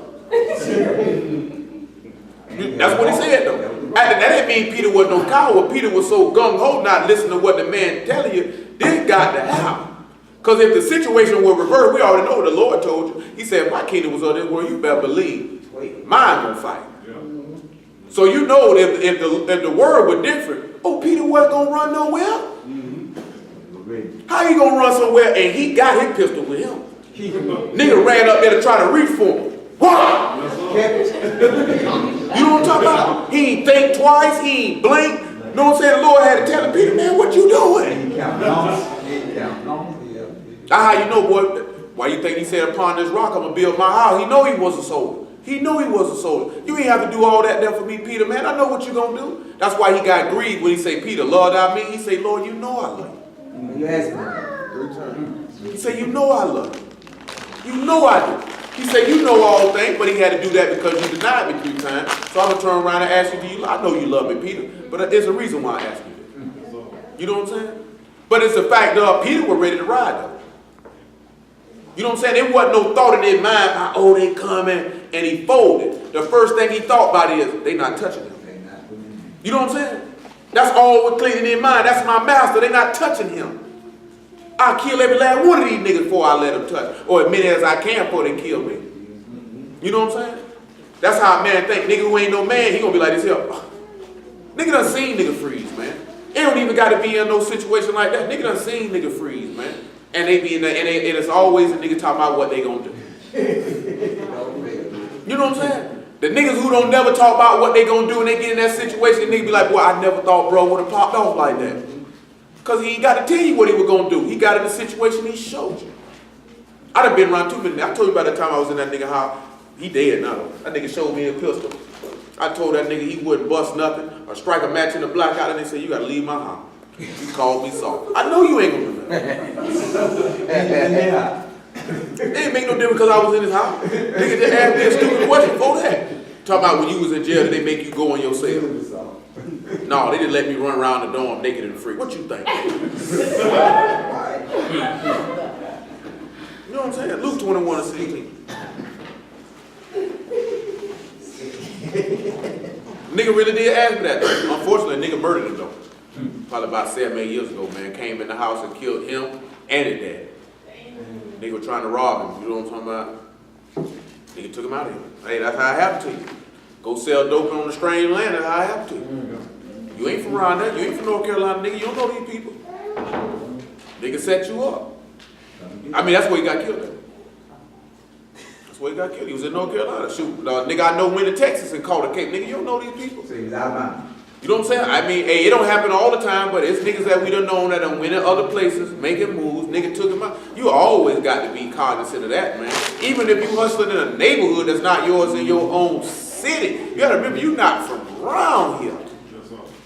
You know what I'm saying? You got to watch. You can't trust none of these niggas. You are alien to them.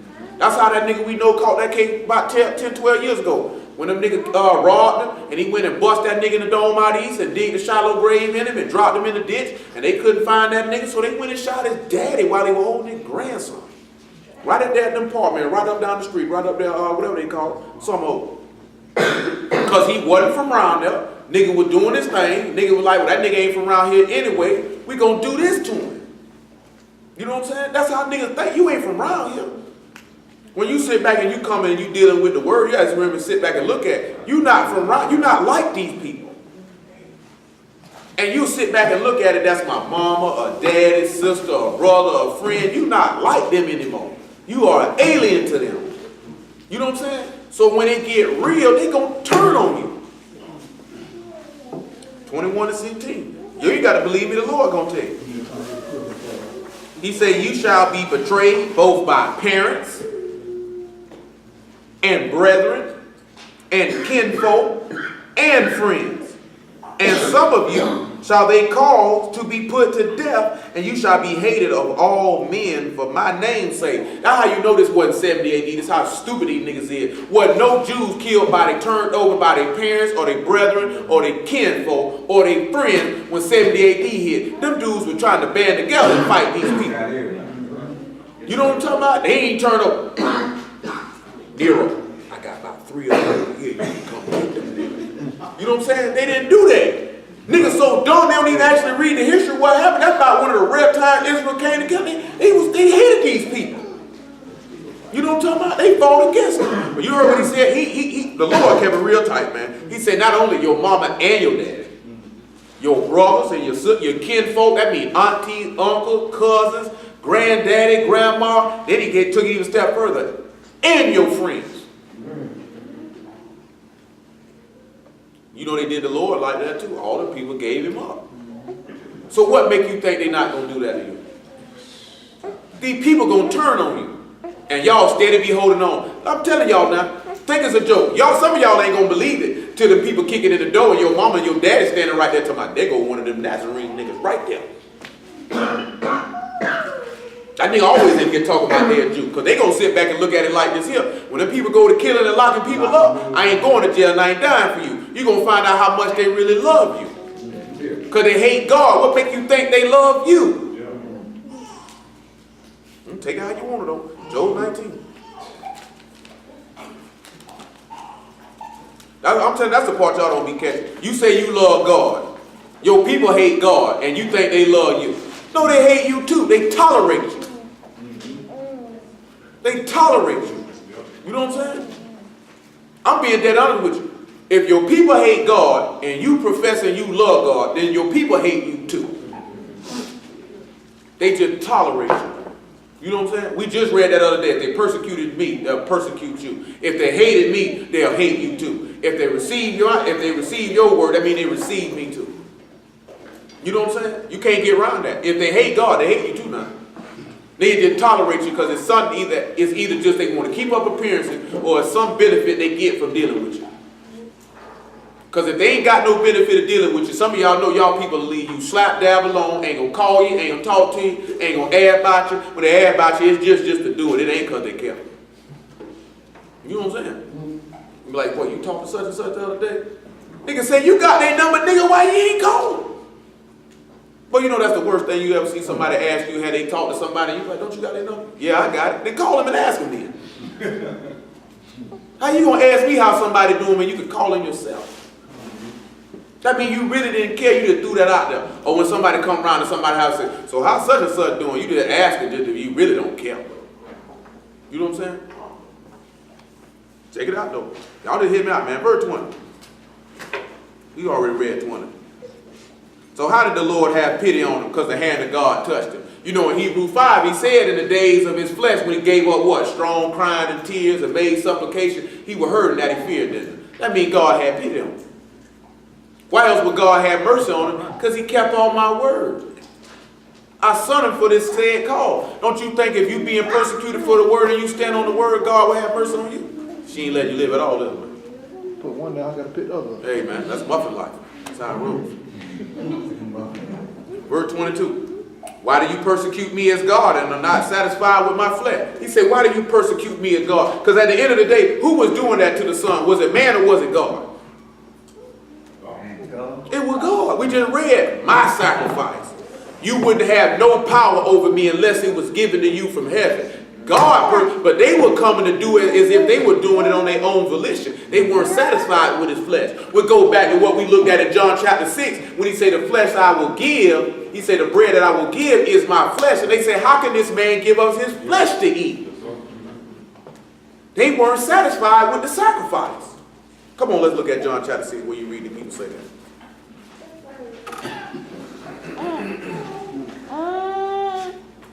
John 6 and 50. Make it.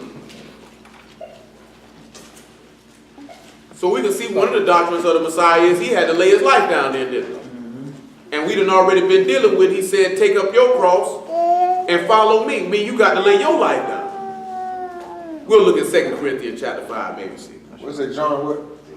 6 and 50, 48. Gotcha. I am that bread of life. Your fathers did eat manna in the wilderness and are dead. This is the bread which come down from heaven, that a man may eat thereof and not die.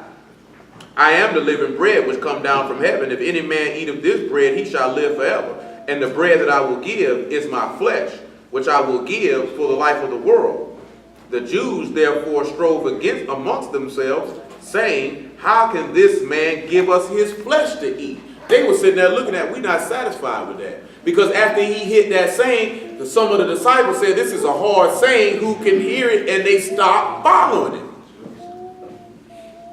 This is too hard. I'm not satisfied with that.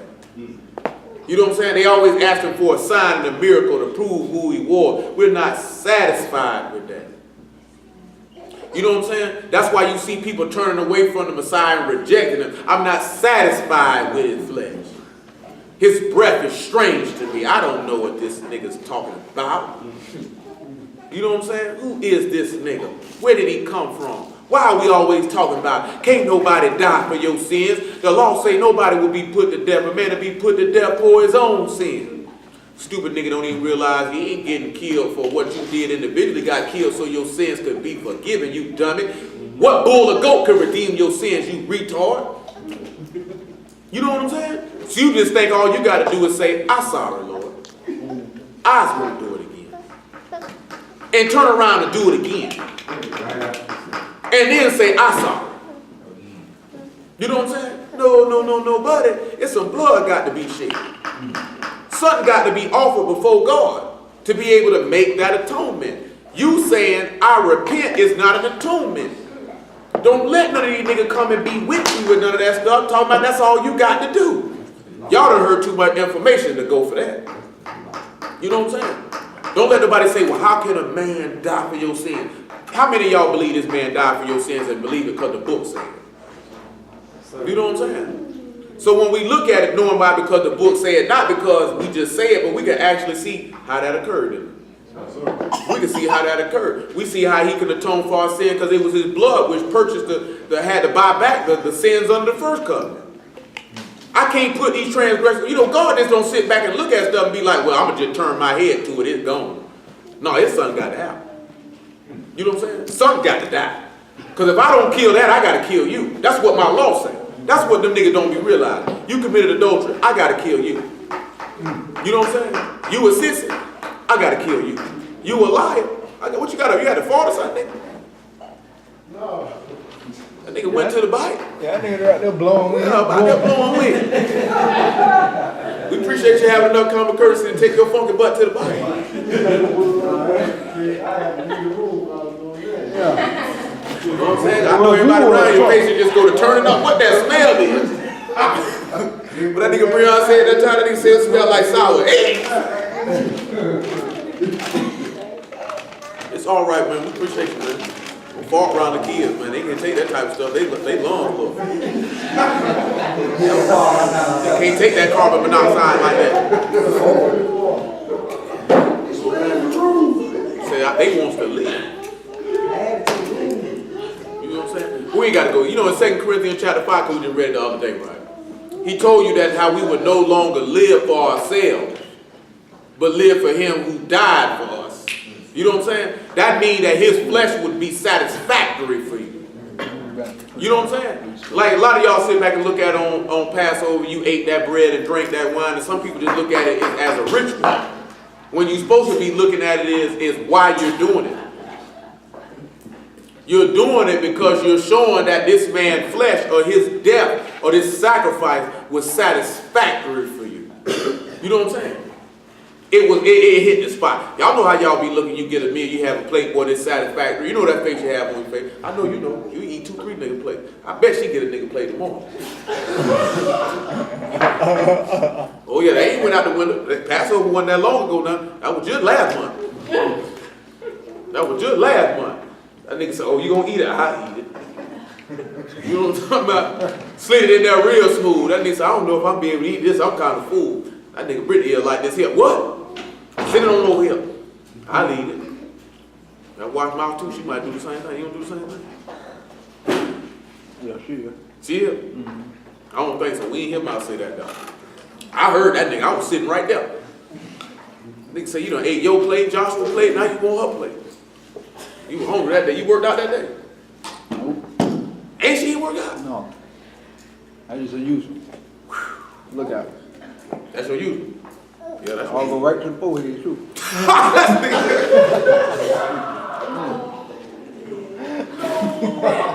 Lord have mercy, that nigga just slid that in real smooth. I ain't even see that coming. I ain't co-signed that either. I ain't even see that one coming. That nigga slid that in real fast. Back to Job 19. I'm talking about slid it in. Notice here, I'm gonna slide this in. I don't know what you put on your forehead. That thing shining though. We gotta mess with. I ain't messing with you all week. I ain't messing with you in a couple.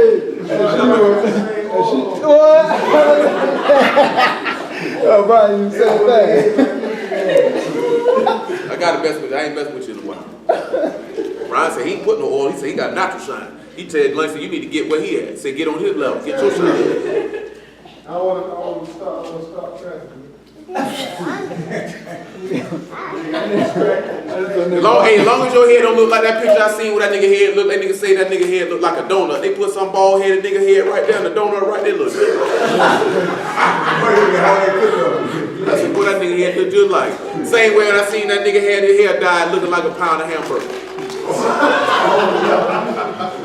I said, boy, what these niggas come up with this stuff? But I'm talking about, I don't know, I be seeing these niggas talking about they got a mean maker, niggas be going hard with them too. They be going hard. Let's look at verse 23 though. Oh, that my words were now written, oh, that they were printed in a book, that they were graven with an iron pen, and lead in a rock, and lead in the rock forever. I think we done went over this before. What you think that is? I know one of y'all got to know. Please don't leave me disappointed. Come on, Jim Dandy. What you got for me? That was funny. I just made that name up one day and there was an actual store called Jim Dandy. Huh?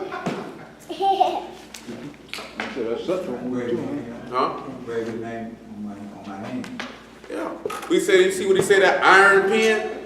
Engraving on the rock.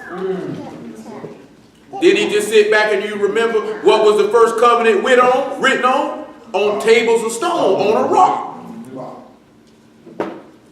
You know what I'm saying? He said, oh, if it were written in the book, written on tables of stone. He said, oh, if it was written, it was graven with an iron pen. So what's the iron pen then?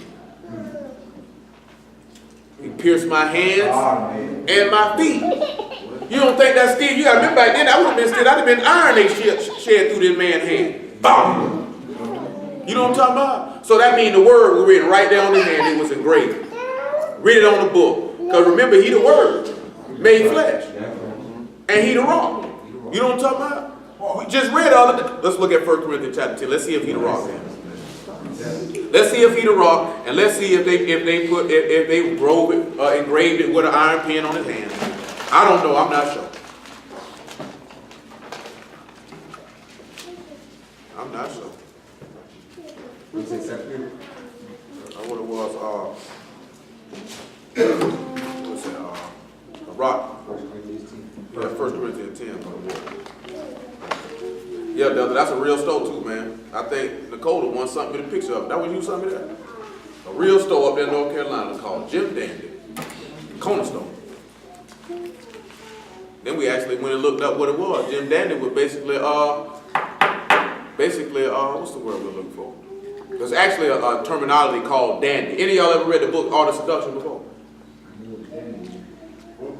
The Art of Seduction. Written by the dude who wrote 48 Laws of Power. But a dandy, and I'll give you an example of somebody that you would know as a dandy, would be Derek Jeter. A well-dressed man who sleeps with multiple women. That's what a dandy is. That's what they call him a dandy. And Derek Jeter is an example of somebody. Just somebody that's, I know some of y'all probably looking, I don't know who Derek Jeter is. But he's a baseball player. He never got married. And he slept with various famous women. And he was never talked bad about being a whore. As long as he kept winning for the New York Yankees, they didn't care. They did not care. 1 Corinthians 10:1.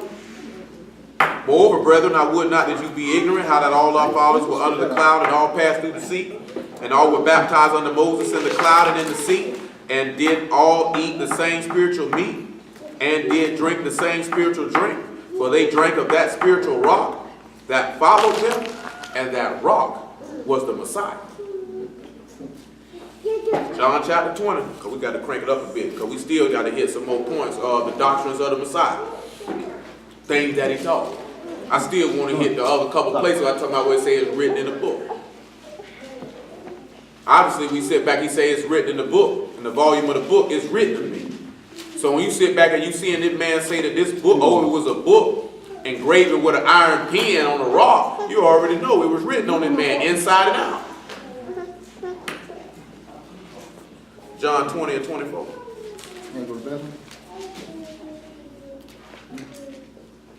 But Thomas, one of the 12, called Didymus, was not with them when Yahshua came. The other disciples therefore said unto him, we have seen the Lord. But he said unto them, except I shall see in his hands the print of the nails, and put my finger into the print of the nails, and thrust my hand into his side, I will not believe. And after 8 days again his disciples were within, Thomas with them. Then came Yahshua, the doors being shut, and stood in the midst, and said, Peace be unto you. Then saith he to Thomas, Reach hither thy finger, and behold my hands, reach hither thy hand, and thrust it into my side, and be not faithless, but believe. So he stuck his hand in there. He seen that book that was engraved with that iron pen on the rock, which make perfect sense, because in the Ark of the Covenant, it wasn't nothing in there but the 2 tables of stone that was written, which was the fingers of God. Ain't nothing. Come on back to Job 19. Let's see the next thing he said. Let's see what the doctrine of the Messiah is on this level. Because he said, my doctrine ain't mine, but here's that sent me. So if the Father say the word got to be written on the palm or written on a rock with an iron pen, we see the Messiah got the word written on a rock by an iron pen. So he told you, I'm going to be killed, and it's going to be written on my hand. I can just look at it.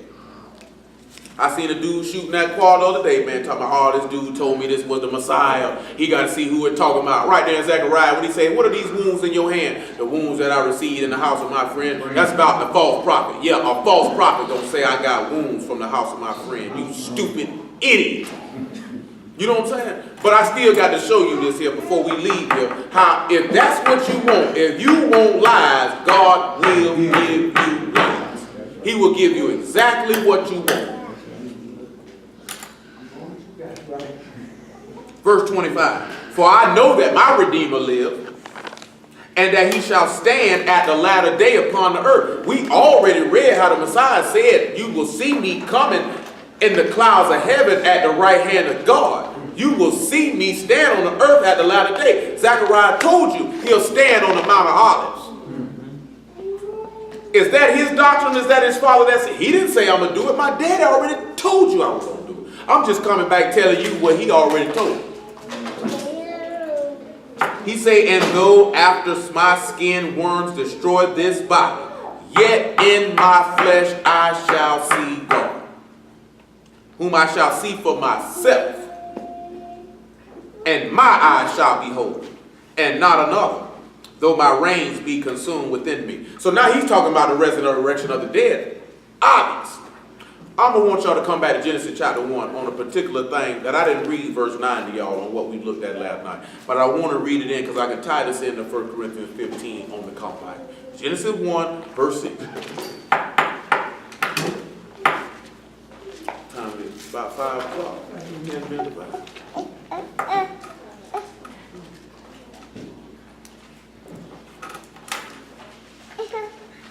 Hey, stop. You have a bathroom? So they say, there go Tiz Lizzie. You go to the bathroom? Hey, Lizzie. You go to the bathroom? Hey, Lizzie. Everybody? And God said, let there be firmament in the midst of the waters, and let it divide the waters from the waters.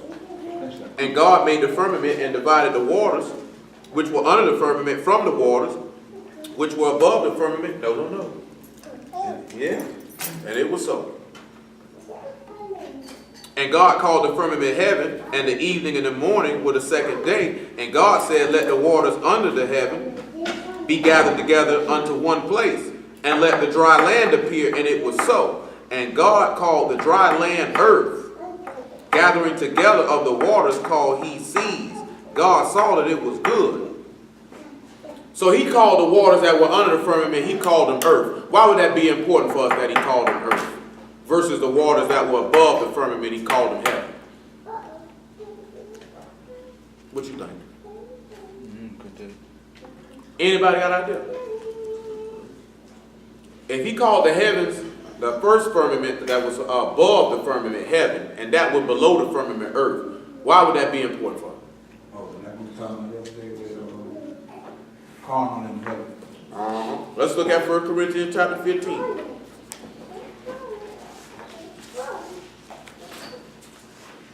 1 Corinthians 15 and 46.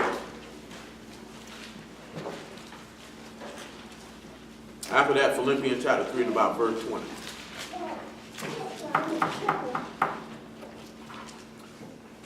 The first man is of the earth.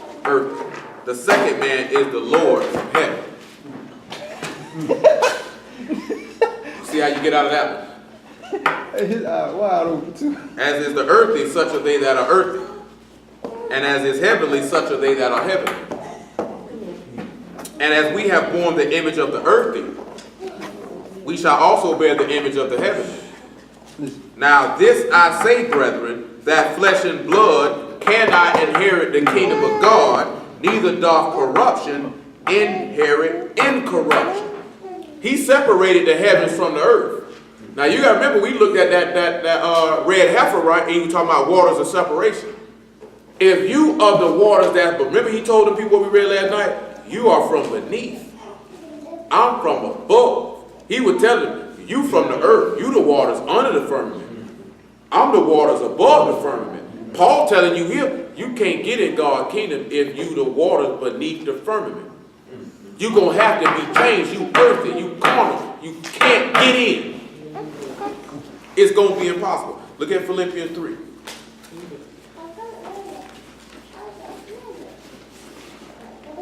Remember, this is the doctrine of the Messiah itself. We'll look at John chapter 3, and let's see if this is the doctrine of the Messiah. Because the Father just said, man, we looking at it. The Father said, you can't be carnal.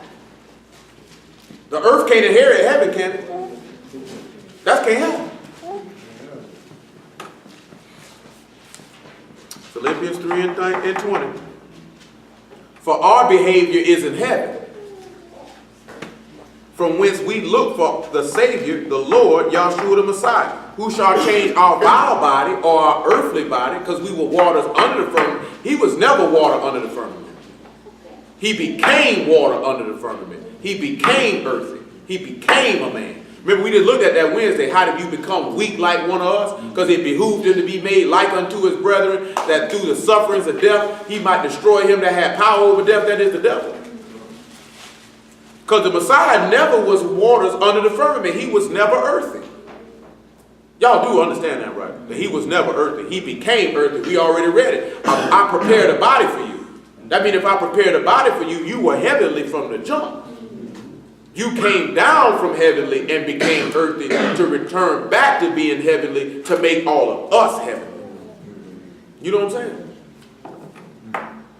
He said, who shall change our vile body, that it may be fashioned like unto his glorious body, according to the working whereby he is able even to subdue all things unto himself. So then we got to sit back and look at that. We can't bear the image of the earthly no more. John chapter 3, let's see if this is the doctrine of the Messiah now. Or is he come up with his own stuff? Because that came out in the law, so that's the Father teaching right there. We know Ezekiel 36, he said, I'll cleanse you from all your idols, and I'll put a new spirit within you. Take out that heart of stone. Give you a heart of flesh. Cause you to keep my statutes and my judgment. That's not, so that means, guess what? Ezekiel 18 say, make you a new heart and a new spirit. So when this man come and tell you to be born again, is that his doctrine or is it his that said it? So being born again ain't no new teaching then. When we look at circumcision of the heart, we know that's not new. Moses told you, circumcise therefore the foreskin of your heart. Jeremiah said, you men of Judah and Jerusalem, circumcise yourselves unto Yahweh.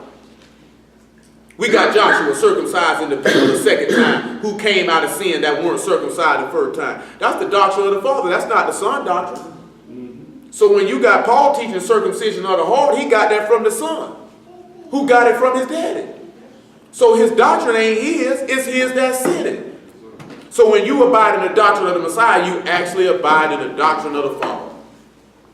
These niggas thinking this man came and taught something different. He ain't come and teach nothing different.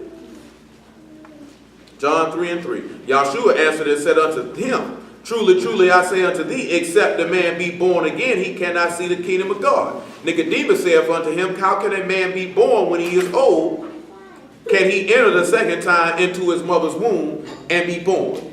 Yahshua answered, truly, truly, I say unto thee, except a man be born of water and of the Spirit, he cannot enter into the kingdom of God. That which is born of the flesh is flesh, and that which is born of the Spirit is spirit. Marvel not that I said unto ye, you must be born again. So if you born of the flesh, that means you of the earth. You the waters under the firmament. He say, don't marvel at me because I say you got to be separated and be the waters above the firmament. You're going to have to take on the heavenly. Why you think Paul said in 2 Corinthians chapter 5, he said we look for our tabernacle that come from heaven, to be clothed by it. So we look to be clothed by the things that are eternal. You know what I'm saying? We already, we bearing the things that are temporal right now. How are we going to get that change if we don't make that separation and make that move? This is what the Son was teaching us, and it's plain to see the Father taught it to. That's why he said, everyone who has learned and know the Father, they come unto me. You know what I'm saying? So when you see dudes actually rejecting the man, I'm talking about even those who claim faith in him. You actually hadn't learned of the Father because you wouldn't have done that. You would have seen everything he said and did lined up with what was already written. So you would have seen, oh yeah, Yah's his daddy. Yah is his Father. That's not even an issue or question. You know what I'm saying? Look at Habakkuk chapter 2 and verse 3. We'll come back to this chapter another time. It's a lot of stuff in this chapter. Hold on. Let me hit this resurrection of the dead real fast. John chapter 11 verse 25. Let's see if that's his teaching. Then we look at John chapter 5. Let's just see if that's his teaching or not. 11:25. Yahshua said unto her, I am the resurrection, because he said, I know my Redeemer lives. We already read in Acts chapter 2, it wasn't possible for him to be held of death. He said, but I will see him with my own eyes. We know 1 Thessalonians chapter 4 said what? Those that are asleep in the Messiah, those that are awake will not prevent those that are asleep. But we all will meet him and be taken up in the air with him. That means if you count it worthy, you'll see God yourself. We'll read Revelation 22 and see if you'll see God yourself too. See if that's his doctrine or his that's sin. Because I'm not sure. You sure?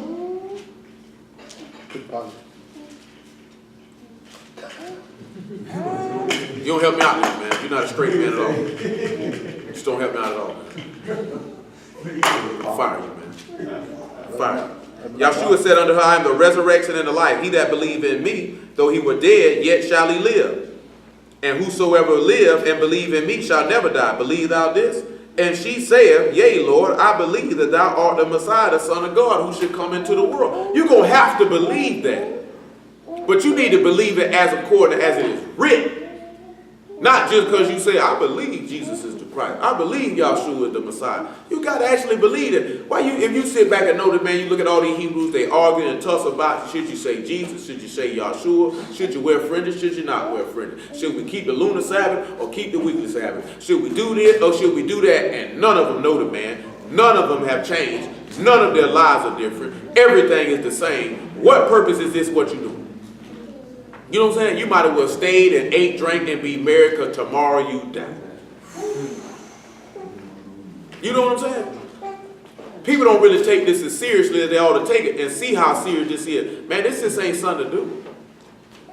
Because one day you gonna holler at him. You're going to be standing in front of him. He's going to open up them books. I don't know that nigga. Next. You know what I'm saying? It ain't going to be no chance for you to... I just see the nigga the other day say, Jesus ain't going to be your lawyer. Nigga really said that. Nigga so dumb, you standing in front of a judgment seat and he opening up books and this man not going to be your defense attorney? Because if your name written in the book of life and you believed on him and his blood has done covered you, he going to say, fuck, he's good. I got evidence to the contrary to say he ought to live. Boy, say anything. You know what I'm saying? But if you disobedient, then he turned to the prosecutor. See, we got evidence to prove that he violated this statute and this statute and this. Because you ain't finna get up there like them niggas do when they go to court. I want to be able to talk to the judge. Hey, God, I just want to say Yeah, they be doing that all the time. They be standing there with their hands shackled like they say, I want to say something. You gonna be able to do that with the Lord. I don't want to hear. Yeah, that's how it happens. Your hands go up like this here. I don't want to hear. I'm talking about real talk. It might sound funny though, but it's like this here. There is no need for you to speak because I got your whole lifetime as your testimony, sir. There is no evidence you can proffer. I have all the evidence that I need. I'm able to render my decision. I'm ready to rule. Guilty. You know what I'm saying? Straight up, when the evidence gets provided in front of and you found to be a transgressor, an unbeliever, guilty. There shall be weeping and gnashing of teeth. But guess what though? But if you were believing and you were obedient and you went from the waters under to above the firmament, then guess what would happen? You got a defense attorney that he like this here, he like Perry Mason. I ain't never lost a case. Matter of fact, we'll bring it even up, Matlock. Some of y'all too young for that one now. So we'll break it down for somebody you might know, Johnny Cochran. He just ain't gonna use no backword, you know what I'm saying? Johnny ain't care as long as he won. So y'all don't even know, y'all just know Johnny Cochran for getting OJ off. Johnny was a mean lawyer now. He ain't lose many cases. You know what I'm saying? He wasn't the lead lawyer when that trial started. Robert Shapiro War. You know what I'm talking about? They had to make OJ made an executive decision. I'm riding with the nigga. If I'm going down with this nigga here. Johnny was well known. He was a beast in that courtroom. Who you think came up with it? If it don't fit, it must have quit. Johnny came up with that. You know what I'm talking about? And you sit back and look at it. The Lord gonna look at it like this here. If you've been born again of the word, it don't fit you. I gotta let you go. I gotta let you go. But if sin fits you, I gotta kill you. I gotta kill you. I ain't got no other choice but to kill you. Yep. People don't take that. I just found that funny because dude say Jesus ain't your lawyer. Ooh, boy, it's gonna be a lot of niggas looking sick, boy. It's gonna be a lot of niggas looking sick, boy. They gonna be looking sick when they stand up. The man they were talking all this noise about, he got your life in his hand. Twisted. You know what I'm saying? And he gonna squash you. The very man you spoke again, we used to have a conversation all the time. Could you imagine if somebody told you you wasn't real and you was standing right there in the room and could hear him? Could you imagine somebody told you you were this, that, there, and the other? You fake, you couldn't do this for me, and you know you did all of these things. You know what I'm saying? And they speaking all this stuff, and you standing right there. That nigga ain't real, that nigga ain't do nothing for me. I'm like, it seems like they get highly offended when you say that this man laid his life down for you. It's like it offends them. Why would you be offended that somebody love you enough to die for you? When niggas open up their mouth and say how they'll die for another person every day. So that let me know full well you wouldn't die for nobody. You know what I'm saying? Because you offended at a man who was willing to do that, and he didn't have to do it. That's his father's doctrine. He didn't have to do it. I offered him up. And he wanted to do it. He said, a body you prepared for me. He said, I came to do your will. So it's not my doctrine it's his that sent me. It was his will for me to be slapped in the face. It was his will for me to be pierced. It was his will for me to be kicked. It was his will for me to be blindfolded. It was his will for people to spit on me and mock me and ridicule me. Because he told his disciples that in Matthew 16, I'll be rocked and mocked and ridiculed and spit upon by the Gentiles. John chapter 5. How much time is it? You can see it.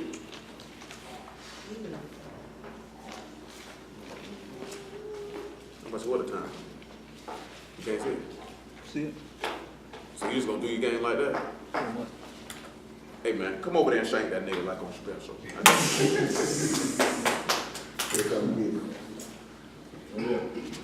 5:24. John. Truly, truly, I say unto you, he that hear my word and believe on him that sent me, have everlasting life, and shall not come into condemnation, but is passed from death unto life. Truly, truly, I say unto you, the hour is coming, and now is, when the dead shall hear the voice of the Son of God, and they that hear shall live. For as the Father hath life in himself, so have he given to the Son to have life in himself, and have given him authority to execute judgment also, because he is the Son of Man. Just like we just looked at recently. David was Solomon's father, right? Mm-hmm. Did not David give Solomon the authority to execute judgment? Yes, so my doctrine is not mine, it's his that sent me there. That's where I got it from. Yes, sir. My daddy taught me that. And he said, marvel not at this, for the hour is coming in which all that are in the grave shall hear his voice, and they shall come forth, they that have done good unto the resurrection of life, and they that have done evil unto the resurrection of damnation. Daniel told you about a resurrection of those who would have life and those who would have everlasting shame and contempt. Daniel told you about it. So his doctrine is not his, it's his that sent it. Let's see if you will see him for yourself and not another in Revelation 22. I don't know if you'll see him or not. 22 and 3.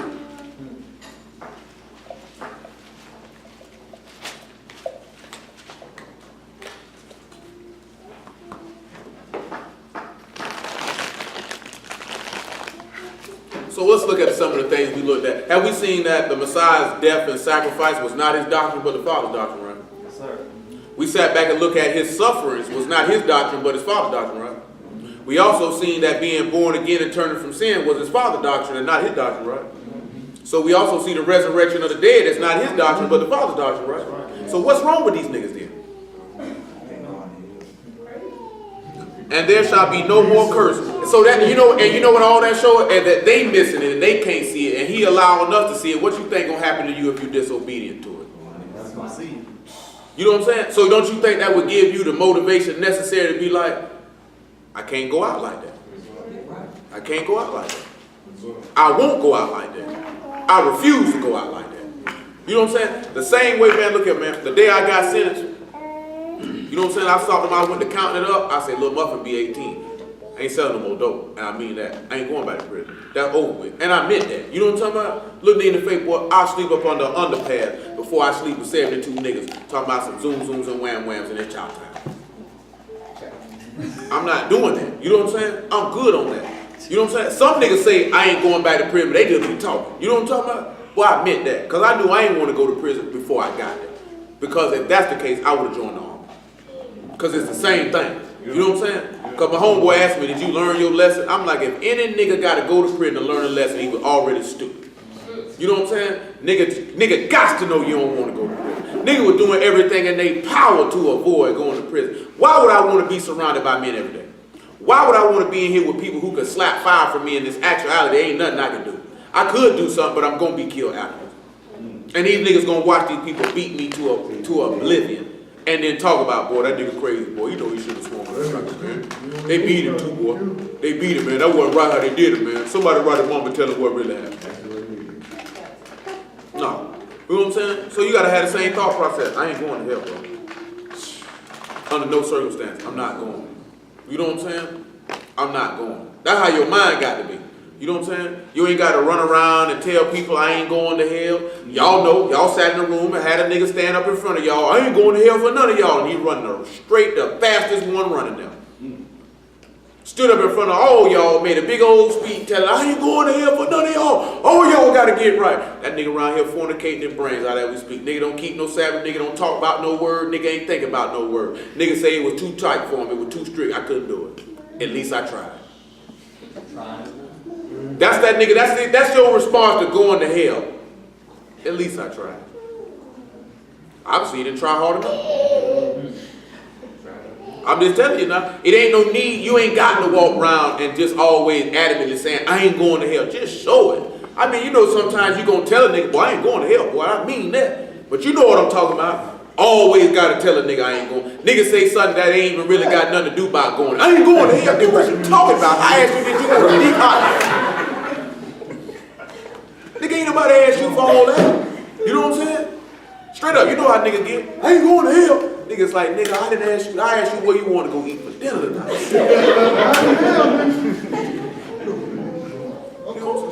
Of course, I'm saying, y'all know, you get what I'm saying. You ain't got to throw that in people's face. You ain't got to tell people that. Just show them that. No, I ain't finna do that, bro. Why not? Because I told you I ain't finna do it. Why I got to explain myself? You know what I'm saying? Just simple as fact. Why you ain't doing it? Because I ain't doing it, nigga. I ain't finna tell you why I ain't gonna do it. Ask me again. I'm gonna show you why I ain't gonna do it. Come and get from running. And there shall be no more curse, but the throne of God and of the Lamb shall be in it, and his servants shall serve him, and they shall see his face, and the name shall be in their forehead. That means his Father's doctrine. He told the disciples what? You'll see me again. And that's what he said. Let's look at John 14. Let's just see if that's what it said. Because the only way they're going to see him again is if they raise from the dead. Come here, like I said, we're going to wrap this up. Let me see what verse we need. Because it might not be the chapter. That might not be the chapter that we need. John 14. Yeah, verse 1. Let not your heart be troubled. Ye believe in God, believe also in me. Because my doctrine is not mine, but his that sent me. So if you